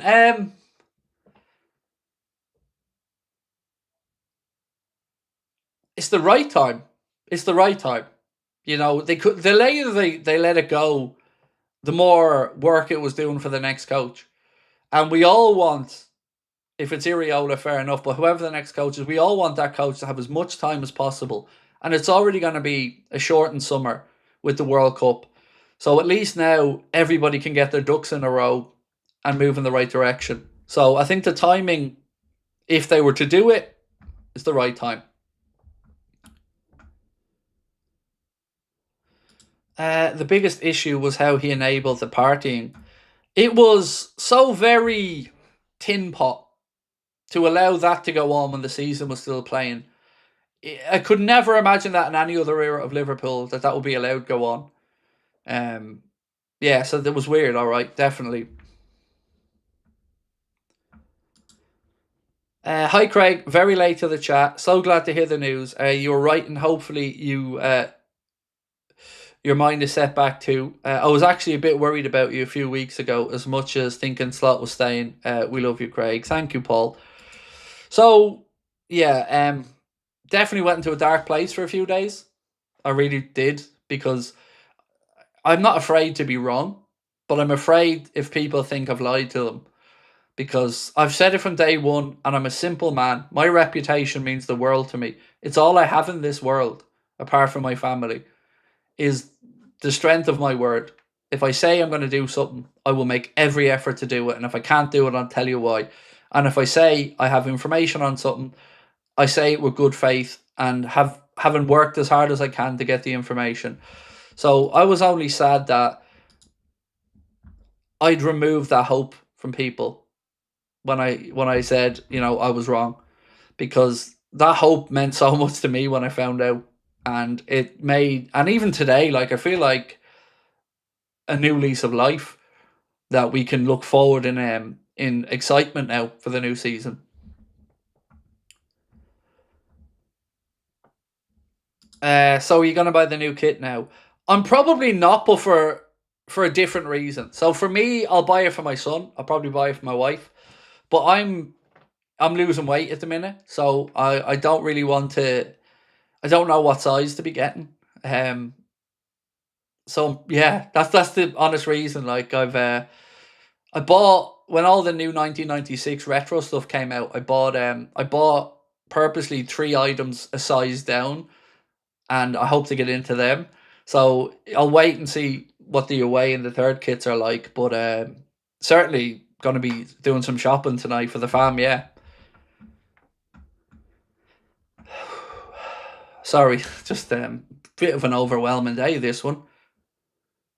Yeah, I didn't expect to see my wife standing over me this morning to say, "He's actually gone, Craig. He's gone. You were right." Like that was what I was woken up to. My wife standing there going, "He's actually gone, Craig. You were right. I've sourced it properly. I've looked. It's the club's official. He's gone. He's gone." And I just thought, oh. And then I said to you guys earlier on, I shed a few tears because it's quite emotional, like, to feel that burden off your shoulders and to feel relieved. Relieved because, I say this with no qualms about how cringy it sounds, but god damn it, this football club means the world to me. Because I'm an only child. I've spent a lot of my life on my own, and Liverpool Football Club have been my go-to. The thing that's always given me something to believe in or some hope. And when you don't feel like you have that hope, that hit hard, and it's not rational, it's not sensible, and I can understand that people look at me and think, Jesus, that's over the top, fella, but it ain't fake. Like that's what this football club and football means to me.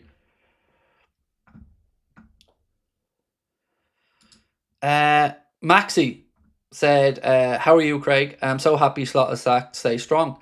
How am I? I'm all right. I'm at the tail end of a bad dose of something. My my uvula. I keep messing with my wife saying my vulva, but my uvula is swollen and being a bit sick. So the irony for me is I was actually planning not to work today because I was gonna rest up, but feel a lot better now with the news having broke. Shane said, that was my first thought when Eze missed. I just hope he doesn't get the same treatment that Saka, Rashford and Sancho got after the Euros. Same. Absolutely, Shane. It takes balls to step up and take a penalty. And any player that steps up to take the penalty is doing so with the best of intentions. Now, if somebody comes up and goes for a gobshite Panenka or something and they miss it, I mean, bit of pushback on that's probably not too bad. But yeah, some of the grief those lads got was shocking. Shocking. Like, nobody missed the penalty on purpose. Glad Slot's gone now. There's a new manager. I don't think we should sign anybody till after the World Cup. Give him a chance to plan. I think it would be naive of us to think that there hasn't been some conversations or soundings out. Because remember, Hughes and Iraola have worked together. So there's definitely a channel of communication if he wanted to have one. But we will absolutely be moving quicker because there will be some targets like Diamonde that Liverpool will want to get done as quickly as possible for various reasons.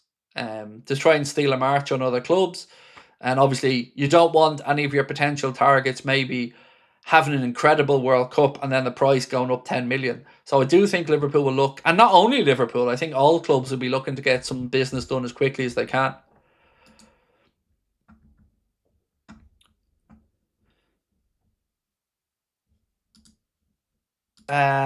Ian said, hey Craig, who's the next vice captain, do you think? Surely it's got to be Szoboszlai. It seems an obvious one for me, Dominic Szoboszlai. Saw Maiden live, Slot's gone, great week, cheers bro. So Iron Maiden wouldn't be my cup of tea now, but glad you had a good gig. I got really lucky, lads. I think I'm the luckiest bastard in the world. So the way I'm a big boxing fan. Well, my wife gave out to me lovingly because we didn't get to go up to Belfast to see a fight that we were supposed to go to. So I told her the next time there's a card in Dublin, I'll make sure I look after you. So Pierce O'Leary announced his card 1st of August, the Queensbury card, and I jumped on really quickly and I managed to get 3 ringside front row seats, like first row ringside. So anyway, I'm delighted with that. And a few weeks go by, and then doesn't Tyson Fury announce that he's going to be fighting on the 1st of August? And then it looks like he's going to be fighting on that card. So if he does fight on that card, I get the possibility to be ringside to see Tyson Fury fighting, which would be cool because that means in person I've got to see AJ, Usyk, and Tyson Fury. And yeah, just I feel really lucky. And my little tiny ass will be able to see everything. Oh yeah, and my wife loves. Can I tell them how much of an arsehole you are now? Yeah. My wife said to me, I brought a ringside for the last fight, and she said, I never want to be anywhere else now. If you bring me to boxing again, we're only sitting ringside because I can see. Because my wife's tiny, like she's. I'm 5'3". Yeah, so she's delighted she gets to see, because now you'll see her on the TV. She'll be the lunatic standing up screaming at people. You? You'll see her with a bright red head. Yeah. But yeah, her excuse now is we have to be ringside because I can't see. You know what I mean? So, good excuse. White Hammer said, did you get the arcade unit from Arcade Nostalgia? Sabrina? I don't know the dude's name. Yeah, what was the guy's name that we got the arcade machine from? Retro Games. Retro Games. The guy's name is Don. Yeah, his name is Don. Retro Games is his company. And I gotta say, incredible service. Absolutely top lad to deal with. Delivered it himself. Quality of the machine is top notch. 7,000 games. I think it was like 1,300, 1,400 euro, something like that. But I promised Lucas when we were building the office that I'd get him an arcade machine because we couldn't fit a pool table in. So I said, look, I'll get you that. Dave, and Dave knows only too well, Dave said, Sabrina's 5'3", but can be vicious. Dave, I say this joking to people, but I'm deadly serious. There's not many people in this world that scare me, but that fucking lunatic in the kitchen is one of them. Trust me. Yeah, she's not afraid to stand up for herself.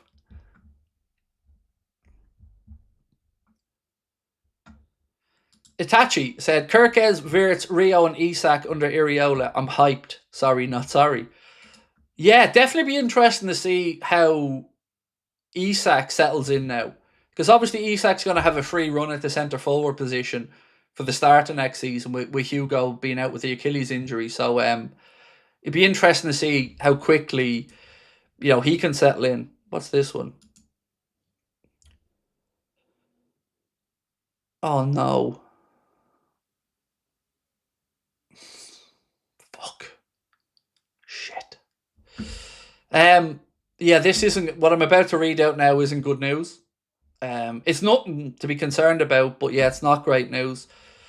Chris Williams said, exclusive, tonight from within the IFA, which is the Northern Irish Football Association, via Liverpool, that Conor Bradley's injury is far worse than reported, with wider ramifications if proven.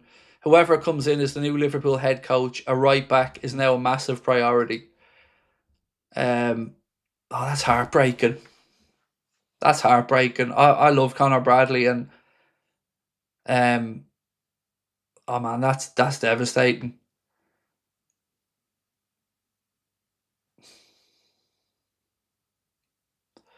Yeah, I'm a huge Conor Bradley fan. Love the kid. Think he's a brilliant player. But yeah, obviously we don't know the absolute extent of it all, and I'm sure more stuff will come soon. But it does seem as if, according to Chris Williams' report, and no reason to doubt he's right, that Liverpool are going to have to go shopping for a right back. Fuck.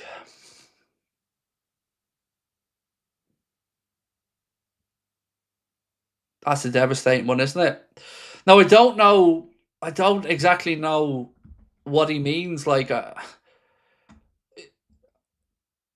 does it mean he's out for longer, or it's going to be a longer term problem? I'm not sure. Yeah, I mean, I only have the same information you guys have, but just to read it out for you again, I don't want to misquote the man. So he said, exclusive information tonight from within the IFA via Liverpool that Conor Bradley's injury is far worse than reported, with wider ramifications if proven. Whoever comes in as new Liverpool head coach, a right back is now a massive priority. When you think of the fact that, wasn't it Martinelli was standing over him thinking he was faking injury, and we're here. My heart breaks for Conor Bradley. It really does. I hope it isn't career threatening. I really do.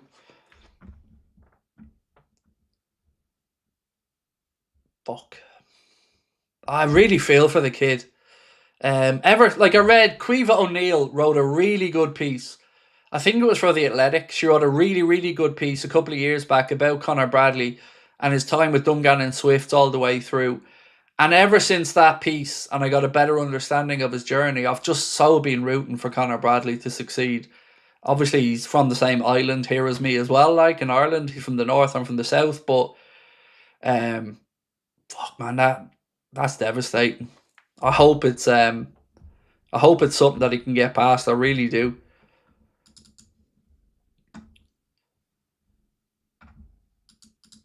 Fowler said, saw him play against Man City, and what a ball they've played. Hands down, he's going to be a big manager for us. Just have to give him time. Thank you, Arna. Class act, mate. Appreciate you. And I'm hopeful he'll be a good coach for us as well. He's certainly done very well at the clubs he's been at and always had them playing good football.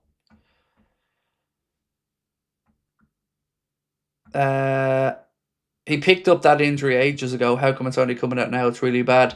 We have to remember with these things as well, this is private health information.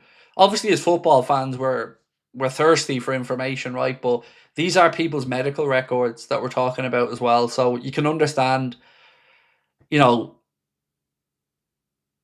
can understand the privacy of it. Or at least I can. Obviously, the club would have known and the club would have had time to plan, but for it to be a public thing, I can understand keeping tabs on it because, firstly, like the club couldn't say anything, I don't believe, without Conor Bradley's permission anyway.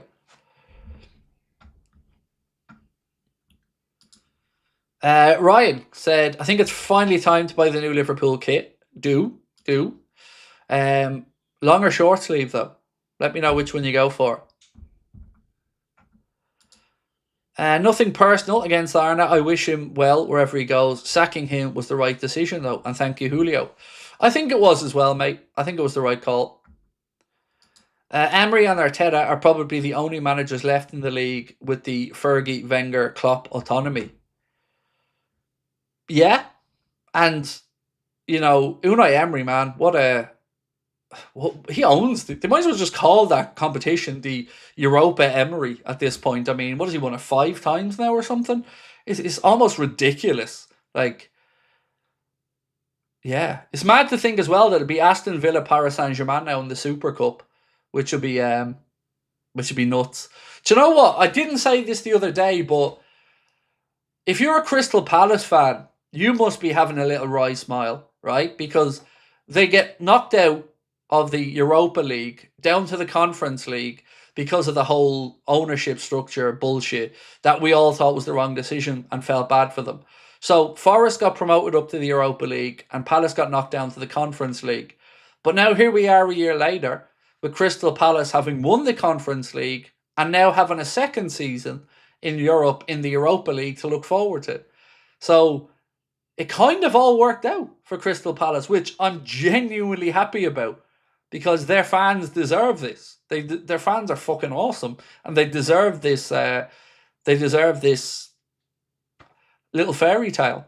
So yeah, from all that heartache that they felt to now, they get to enjoy another season in Europe.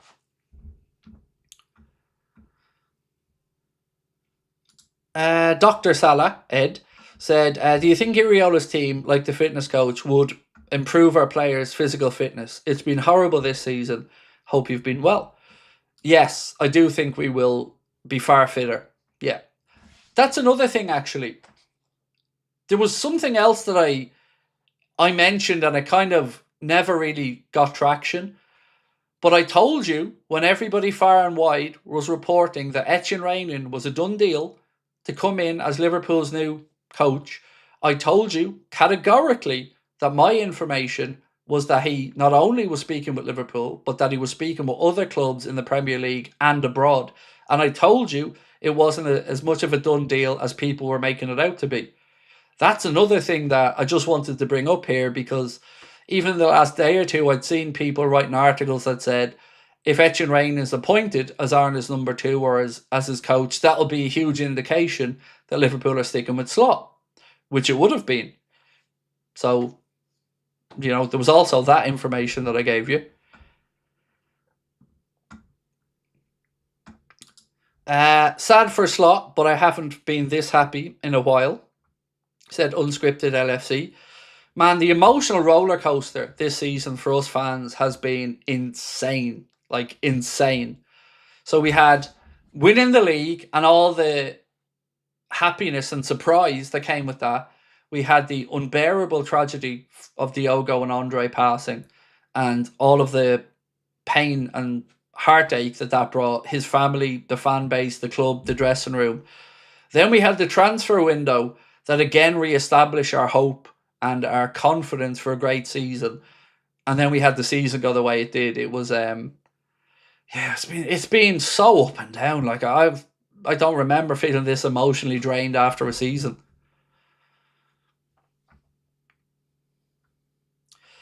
Tiger Valley said, I know one Crystal Palace fan in real life and he's a really solid bloke. Was happy with him winning the trophy as well. I don't know an arsehole Crystal Palace fan. Any Crystal Palace fan I know is sound. Now, I wouldn't say I know loads of them, but I've met a few of them over the years and I've only ever found them to be sound people.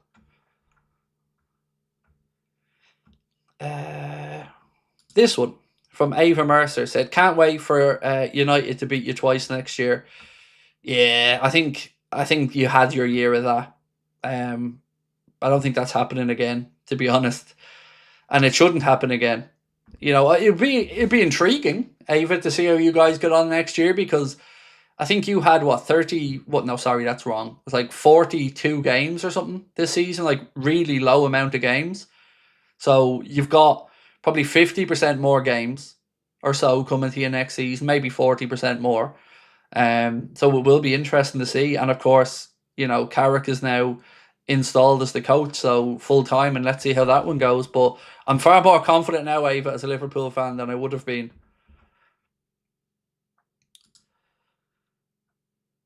Roger said, hey Craig, you made me mod a couple of months ago, but no longer a mod. It's been a difficult period in my life. That's why I haven't been active. So I hope it wasn't anything personal.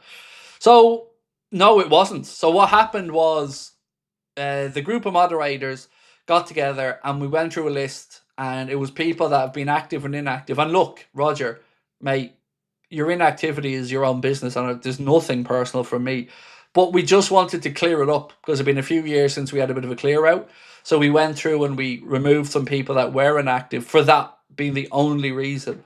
Just to help the mods get a bit more clarity, because the mods have their own little group in Discord as well. So it was just to streamline it a bit. It was certainly nothing personal whatsoever, Roger. And if you are going to be back in and around and your circumstances have changed, I'm sure that can be revisited, my man.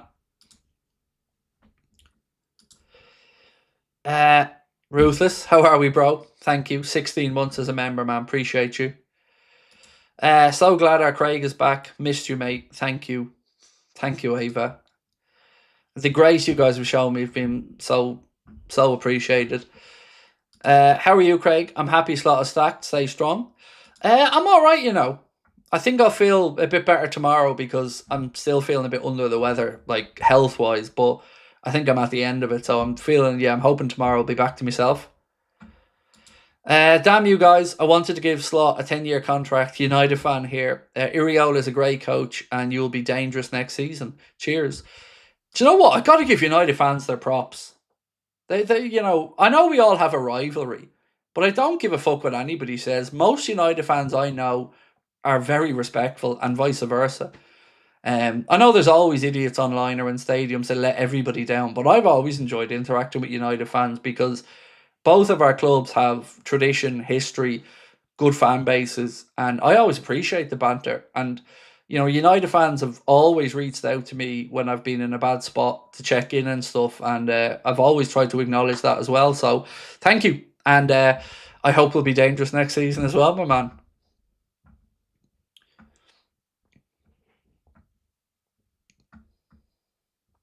You forgot to mention the parade, did you? I did. That's correct. I still can't believe that happened.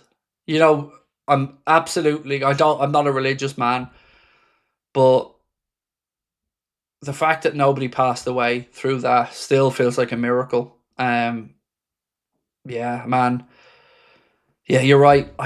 Yeah, that is not what that amazing city needed at that time, and I'm just like everybody else, eternally grateful that nobody lost their life that day.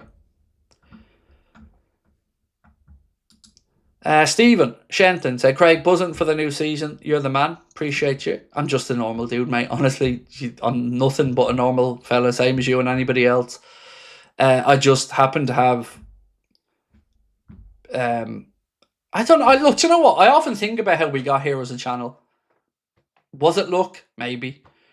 The only thing I will ever say we do is we do work hard. We do try to stream as often as we can. We do try to, you know, make sure we're on as quick as we can when stuff breaks. But I think you have to be honest and say there's a bit of luck involved in all of this along the way as well. You know, that 7-2 clip, that did change our trajectory, and it wasn't even an intentional moment. I've told this story a few times, but after that stream, Connor messaged me and said, "That's gone viral." And I said, "What's gone viral?" I didn't even remember. Like, because honestly, when I was going 7-7-7, I was buying time in my head. That's all I was doing. Because I was going through all the angry words.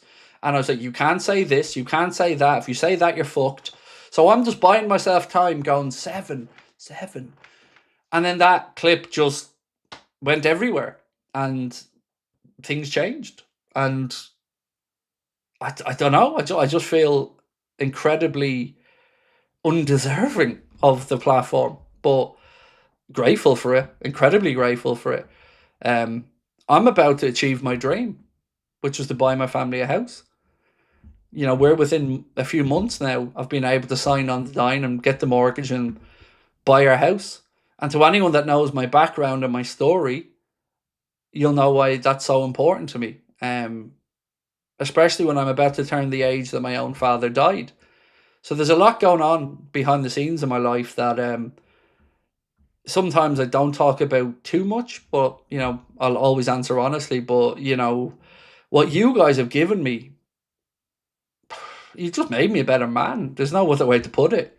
You know, I used to be this very angry, very defensive, and maybe I still can be person who carried a lot of anger around. But a psychologist one day did something really simple with me, and sometimes it is the very simple stuff, isn't it, that makes you think. Do you ever see those Meccano type things? Like it's a little ball that contracts into this size and then expands out and contracts in and expands out. So the psychologist one day sat there with me and said, Craig, this is you. This is you. You're closed off. You're closing off your heart and you're not being vulnerable. You need to do this. You need to open up, be vulnerable, and allow kindness.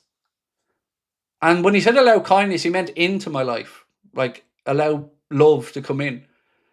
And that moment, like that, I just thought, yeah, yeah, I have to. I have to. I can't close myself off because I'll just be dead. I'll just be bitter. I'll have a stroke or something, like I'll just be dead. And it changed my whole aspect. And that's when the channel moved on. All of these things to me are linked, which is kind of cool. And he also said something else to me, that lucky people aren't lucky. They're people that put themselves out there and take a chance. And that's something that I will always say to people.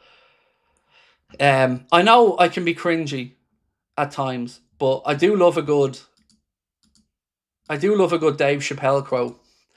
And he said two things that I just want to read out. When a hero stumbles, the cowards rejoice. Nothing feels better to a coward than to see a brave guy fall. And that is so fucking true. It's easy to sit in the cheap seats and slag people who fail. But they had to go. And I don't know a person that succeeded in this life that hasn't failed at some point.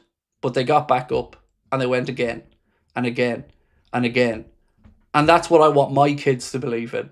That you're going to get kicked in the balls. You're going to fail, but you don't let that define you. You go again and you learn from it. And another little Dave Chappelle quote is, sometimes you have to come out like a lion so you can be the lamb that you really are. That one in particular, I feel like is very relatable for me. That yes, sometimes I have to come out like a lion, be angry, be on the front to be the lamb that you really are. And I promise you, I'm nothing but a big softie deep down. Where are we?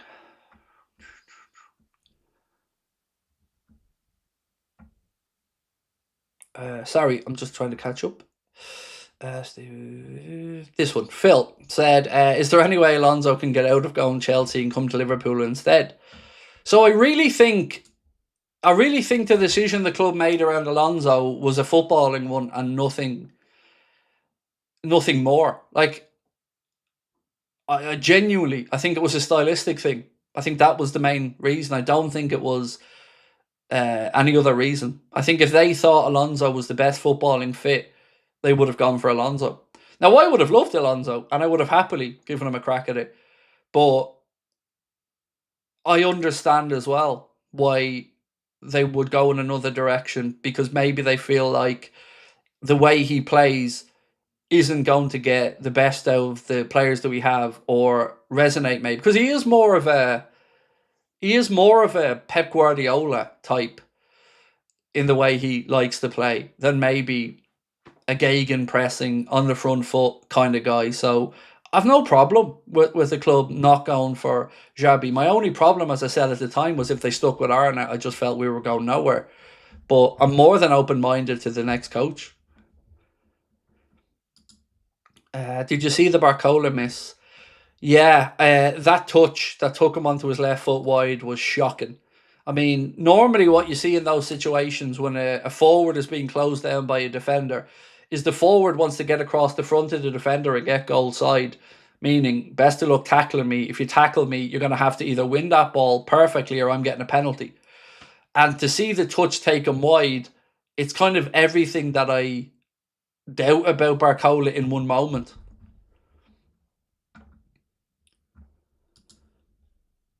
There are great coaches from Spain coaching everywhere. Their tactics and philosophies are on top right now. I seen something the other day about three people that came through the Basque Academy. It was Alonso, Iraola. I can't remember who the third coach was that has gone on to do good things. Maybe one of you guys can remind me. There's a picture of them all in blue tops as kids. And three of them have gone on, to be really great coaches as well in the game. I can't for the life of me remember who the other one was, but Arteta. Yes, there you go, Arteta. That's mad, isn't it? Like, when you think of what a small region that is, and the fact that they're continuously able to keep sides in La Liga, produce good players, and a footballing philosophy. Like, I've said to you guys for years, I'm a huge fan of football stadiums and the architecture. I really want to go and visit Bilbao's stadium. I mean, Graham Hunt. I was talking to Graham Hunter about it before, and he was telling me loads of cool shit about it. But it's a San Sebastian, that stadium, or San Mamés, excuse me. Just just looks like an incredible stadium as well. And I was worried that because Bilbao were in for Iraola as well, so I was maybe concerned that maybe the heartstrings were being pulled on there. Jason, how are you? Jason Morris, lovely to see you, my friend. I'm so pumped today to know Slot is gone. I now have faith in the next season. Always a pleasure to see you, and Jason, my man. Wayne, TOTT2KZ1, said, I win my cricket game. Craig's proven right and Slot is sacked. And Arsenal bottle the Champions League. Life is good. Love you, Craig. Thank you, Wayne. Did you guys know that I'm down to officiate Wayne's wedding? I don't know if he thinks I'm joking, but I'm not. Myself and Sabrina are going over and we made a deal. So here's something that you guys don't know. I knew Wayne was getting married before Wayne knew, because Wayne's good lady told Sabrina that the proposal was coming when we were in Cardiff and we met them. And then to get the message to say that they were getting married, it was so cool because it was like our first little Anfield Agenda type relationship wedding. So that was really cool that I knew he was going to get proposed to before he did. So yeah, and Wayne, I'll be there, mate. I'll be there. So happy Slot's gone. Couldn't believe it though, to be honest, said Henry. So happy Slot's gone, but couldn't believe it though. Yeah, felt surreal when Sabrina said it to me today, definitely. £5. How sure are we? Iraola joins. Missed most of the news today, except Slot news. 99% based off other people's information. I don't. I've spoken to people today, and everyone believes it's going to Iraola, but it's football and anything can happen. So yeah, I would say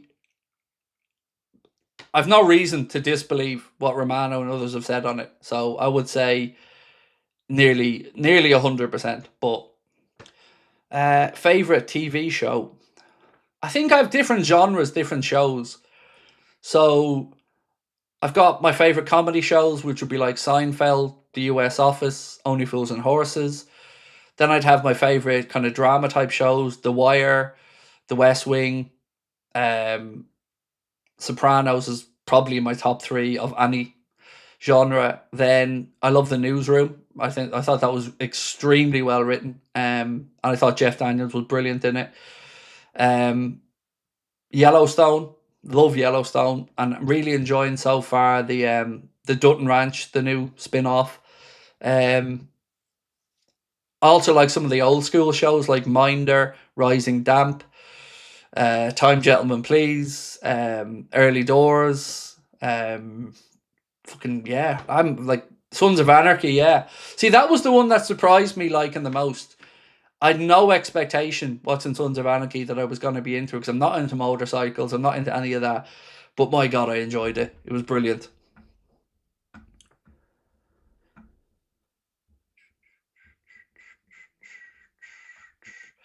Do you think Iraola is the best fit coach for the club of those available? I think Iraola is a good fit. I think Honus would have been equally as good a fit. And I guess we can't say Nagelsmann's available because he's technically not.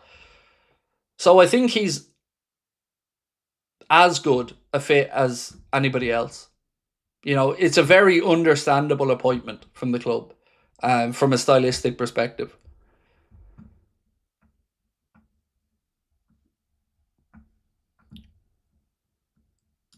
Maxi said, I'm so happy Slot is sacked. Hope you're doing okay, Craig. I'm good. I'm good, thank you, bro. I'm good. I'm happy to keep Endo, to be honest. Send Leone on loan and sign it out at number 6 as the starter. Cash in on Maka and replace him, unfortunately. Yeah, excuse me. I will now turn my attention over the coming days and weeks to really getting stuck into the transfer stuff, because I feel a lot more excitement about it than perhaps I did a week or two ago. Look, I don't think keeping Endo is the right decision. I just don't. I think if he's happy to play a bit part role, no problem with Endo being at the club. He's a model professional and a very easy guy to like. But I just think the likelihood is he probably will go. Would you keep Canade now that we have Iraola? Well, I think the decision was Canade's, if I'm not mistaken. They couldn't come to an agreement, and I remember reading something earlier on saying that he's already been telling people at the French national team camp that he still intends to leave when his contract is up. So it certainly doesn't look like there's going to be any change of heart there from Ibu.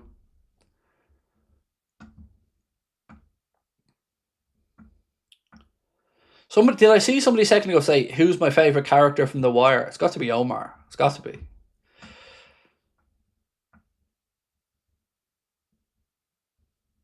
Pierce reported centre-back ain't a priority this summer. I mean,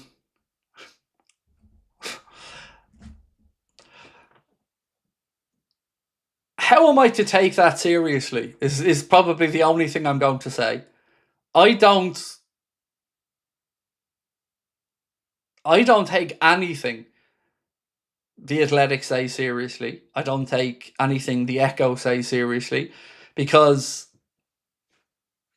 why the fuck would I? So I don't really know what else I can say trying to be kind about it. If the club think it isn't a priority, then we have a problem. We really do have a problem, because we need one. And looking at it objectively, Leone, even if he was a senior pro that had this injury, would need probably at least half a season to a season to get back to trusting his body. Now you've got Jeremy Jacquet, who's coming into the league himself, having been out since April, but also never having kicked the ball in the Prem. Virgil, who's coming into his last year, and Gomez, who, at least as of the other day, still looks likely to leave. So I don't know how anybody can think we don't need another centre-back. I mean, I'm hoping this is another one of the Liverpool have no intentions of signing a goalkeeper, and then 3-4 days later, let's all welcome in Georgie Mamardashvili. But I don't know is the honest answer. I haven't seen what he said either.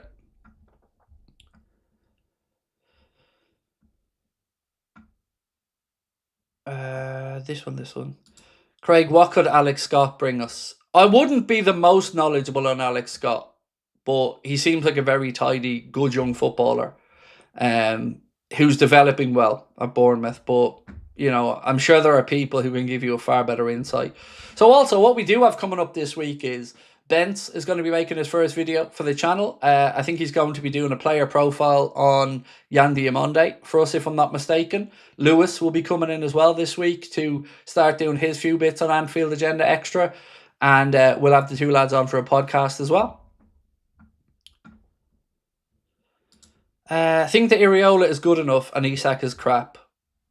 I mean, I don't know how we can say Isak is crap. My only real concern about Isak is the injury, or the injuries. But, you know, I feel like it's a better chance for Isak to make it now with a new coach coming in. Richard said, I've spent the day out and missed the news. Well, I had to be woken up to it by the missus, so I didn't see the announcement either, because it was way outside my awake hours. Angie said, Craig, I think Iraola will embrace with the fans. I think so as well, Angie. You know, the few bits that I have seen of him, and I was looking at his end of season speech at Bournemouth, I think so as well. Josh said, I think our fitness has been way off this season. Do you think training 7 days a week will get them back to where we should be, or more injuries? I think there is a balance in there somewhere, Josh. Like, personally, and look, I'm not qualified to talk about this, but I would rather see lads pushed really hard in training so that the game feels like it's easier, with the potential for burnout, than loads of rest time. I think this is why it's key to build a squad out. And if we've learned anything from Arsenal this season, it's that I think that is one of the reasons they got over the line in the league, is they had real squad depth. So I think I'd prefer the full-on training methods, but we do need to build out the squad. And we can't do this stick and plaster bullshit anymore. We need to go out there and get in specialists. We need to get a specialist DM, 2 wingers, maybe a right back, particularly after the Conor Bradley news. And we can't dick about with it. We also need to find out very quickly what's going on with Georgie Mamardashvili. Is he going to go out on loan, or is he going to stay? Also, What's the situation with Allison? Is that 100% now he's staying? Or, I don't know. Like, there's of course a bit of uncertainty with a new coach coming in. But I think our fitness will improve. If going off Semenyo's podcast clip as well, it looks like he does work the guys hard.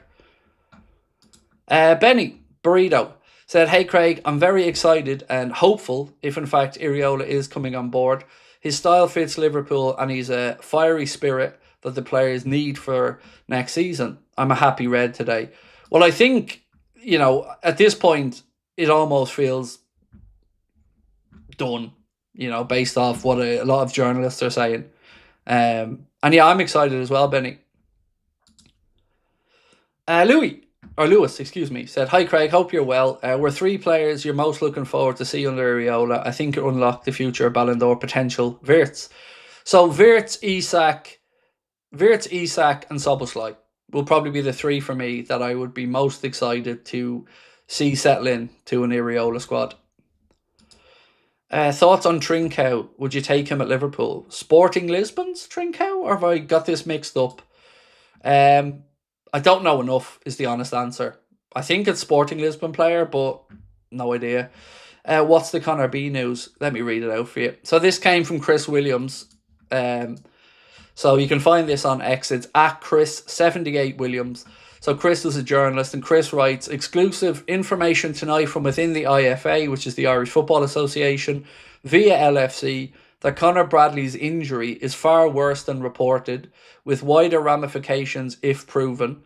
Whoever comes in as the new Liverpool head coach, a right back is now a massive priority." Tasminda, thank you. Today's news will shut up the haters. Top man Craig. No, it's that they've resorted to "I got lucky" now. That's what they've been at in the comments, Richard. A broken clock is right twice a day, and if I say stuff enough times, eventually something will stick. But what can I say? Do you see Slot coaching another Premier League team? Not immediately, no. I don't. I'm trying to even think who could it be if he was to.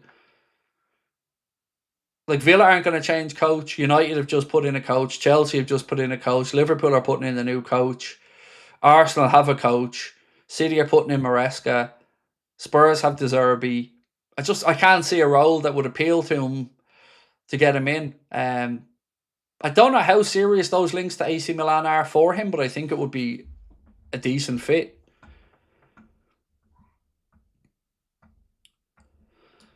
Just as fun, predict Liverpool's next 2 seasons. I think it's impossible, Danny. Like, without knowing what this window is going to look like, without knowing what other clubs' business is going to be, I do feel safe in saying Danny will enjoy it more. We'll feel far more familiar with what we see. Palace. I don't see him going to Palace. I don't.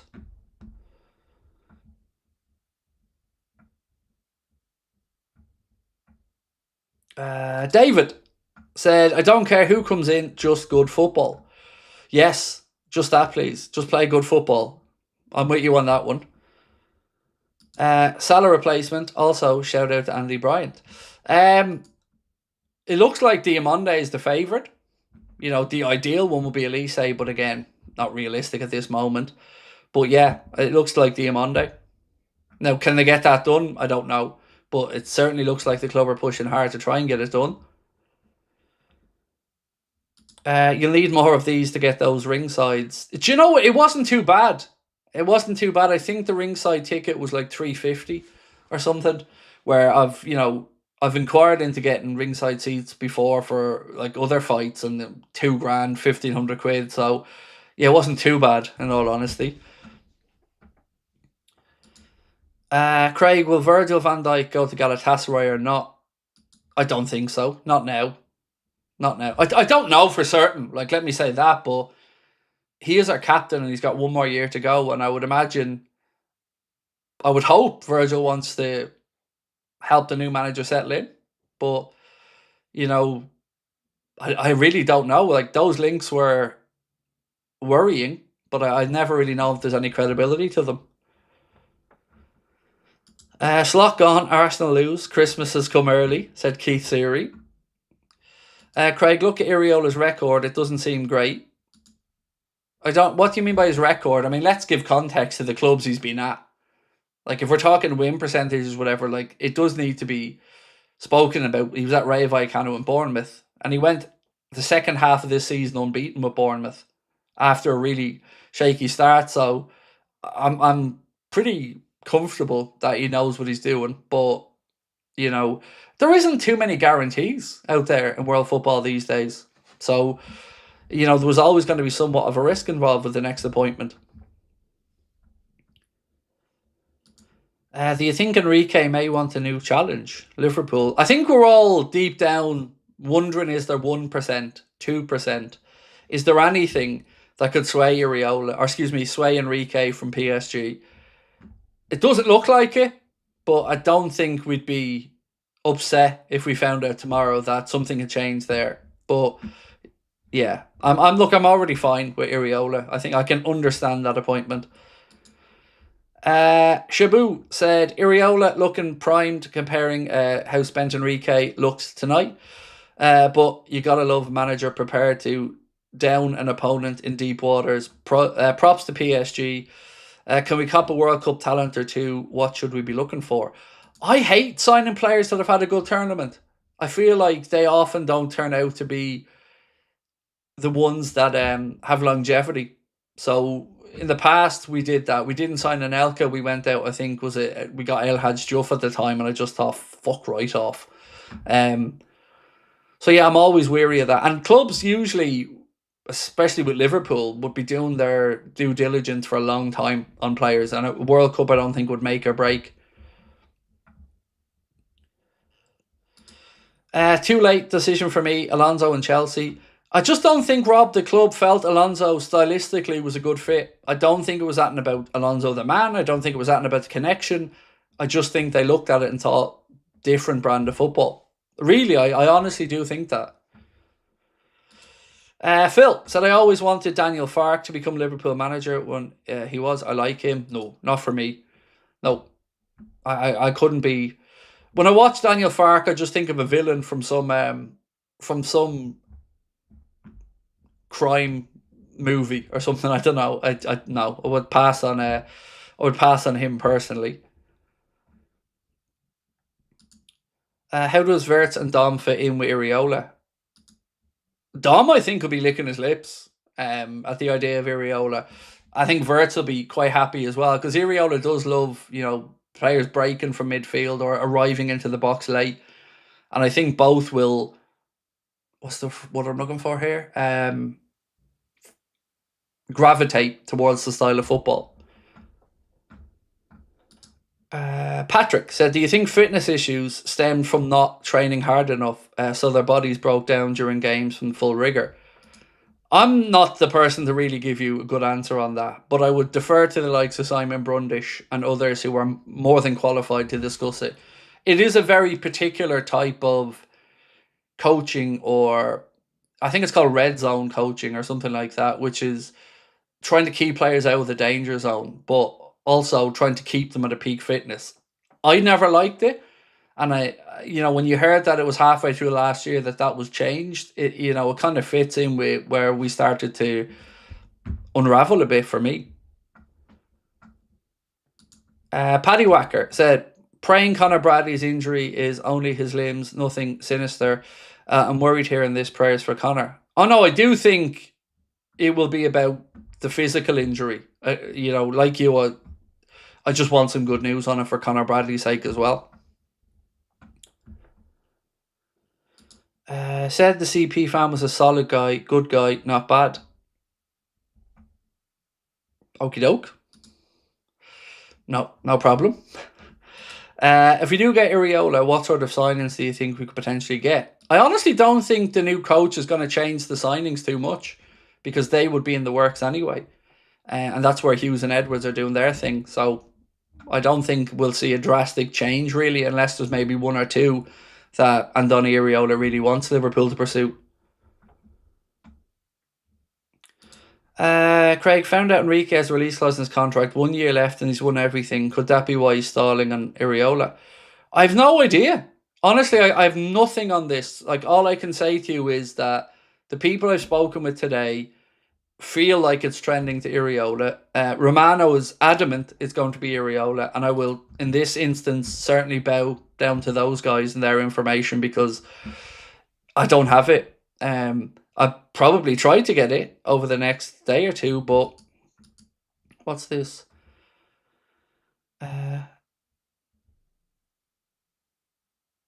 Sorry, there was something posted that people asking what the wider ramifications are. Those who know me will know I'm a Liverpool fan before I ever worked in sports media. Suffice to say, news has to be very carefully worded. The injury he sustained when he landed wasn't the injury he left the stadium with. That's and then it was deleted, and somebody said, why delete? And Chris Williams said, because somebody immediately came to the conclusion it's the Liverpool medical staff at fault. It's not.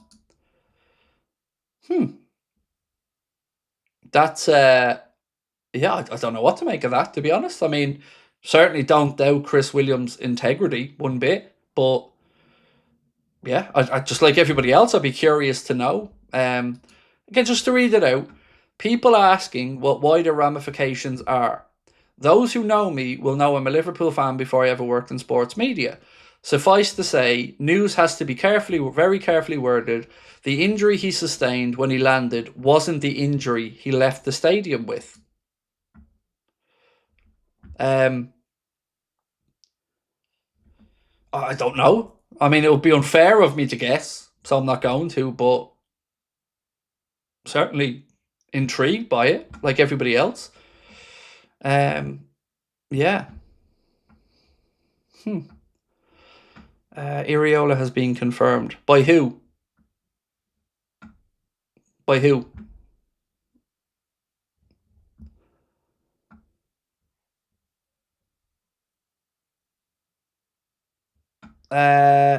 Echitelio said, Craig, according to Sasha Tavolieri, slot is leading candidate to become AC Milan head coach.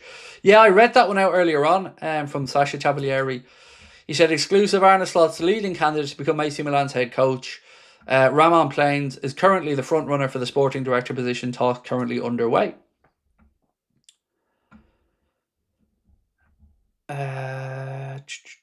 So on the release clause thing, James, I don't know, mate. Dream scenario for Enrique, but I just don't want to. I don't want to think about something that might not be possible. Joe said, what a day. I heard the news and my first thought was relief, not just because football, but because just proves how great the AA channel and community is. Thank you, Joe. Always a pleasure, my man, and I hope things are going well for you, Joe. Do you like Peep Show, Craig? Every year I revisit. No, not really. I'd watch it, and I have seen all of it, but I wouldn't put it in my favourites category. You think we have any breakout stars for 26-27? I know the obvious one will be Rio. Like, I know that sounds lazy to say, but don't really know. Like, I consider most of them stars anyway. I think we'll see an improvement in Kirkes, definitely, under Iraola. ADBN6ZK said Ornstein isn't the tier 1 source for Liverpool anymore. I've said it before, when everybody comes out with the same line at the same time, you know where it comes from. And it's up to these guys whether they toe the company line or ask a differing question. That's all I can say on it. Yeah. Can't wait for Piers Morgan. Thoughts on tonight? I avoid Piers Morgan like the plague. So, any day where I don't have to hear or see anything from Piers Morgan is a good day. Matthew, I know he did give a message of support or something to Arteta and the team beforehand. I'm over the moon. That slot is gone. It's a start, but our squad depth scares me a little bit. You could argue we almost need a player in every position, and I don't see us doing it. I agree. I agree. I don't think we complete the window the way we all hope either. I just hope we do get the positions in that we really, really need addressed, which are wide players, a centre back for me, now a full back, and a DM. But I absolutely understand your reservations there. Glad you were proven correct. Slot looked like a sacked man during the Robbo and Salah send-off. Arsenal punished for time wasting in the 39th minute. My wife said exactly the same about Slot. She said, as soon as she seen him and she seen the image, she said, that's a fired man sitting in that chair. And she doesn't really pay much attention to Liverpool or whatever, but she looked at it and she said, that's a sacked man right there. And dare I say, she was right. How many players do you think Liverpool will buy this summer? I'm going to say 5. Yeah, 5. But I think the more pertinent question is, how many are going to leave? Because we can't have a situation where 7 go out and 5 come in. Unless the 7 that go out, 3 or 4 of them are fringe players that weren't really getting minutes, because we need to build out the squad. We really, really do.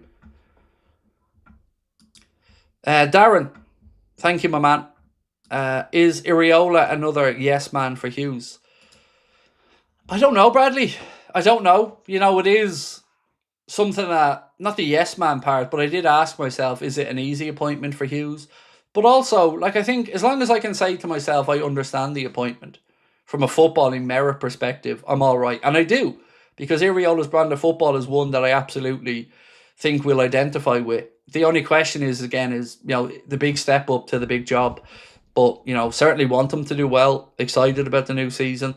Right, look, it's been a long day, ladies and gents. They got to 4.5 hours streaming, I think. So I'm going to say goodnight, and I will see you guys hopefully tomorrow. But yeah, look, I just want to say again, thank you to everybody for their support, for dropping in today.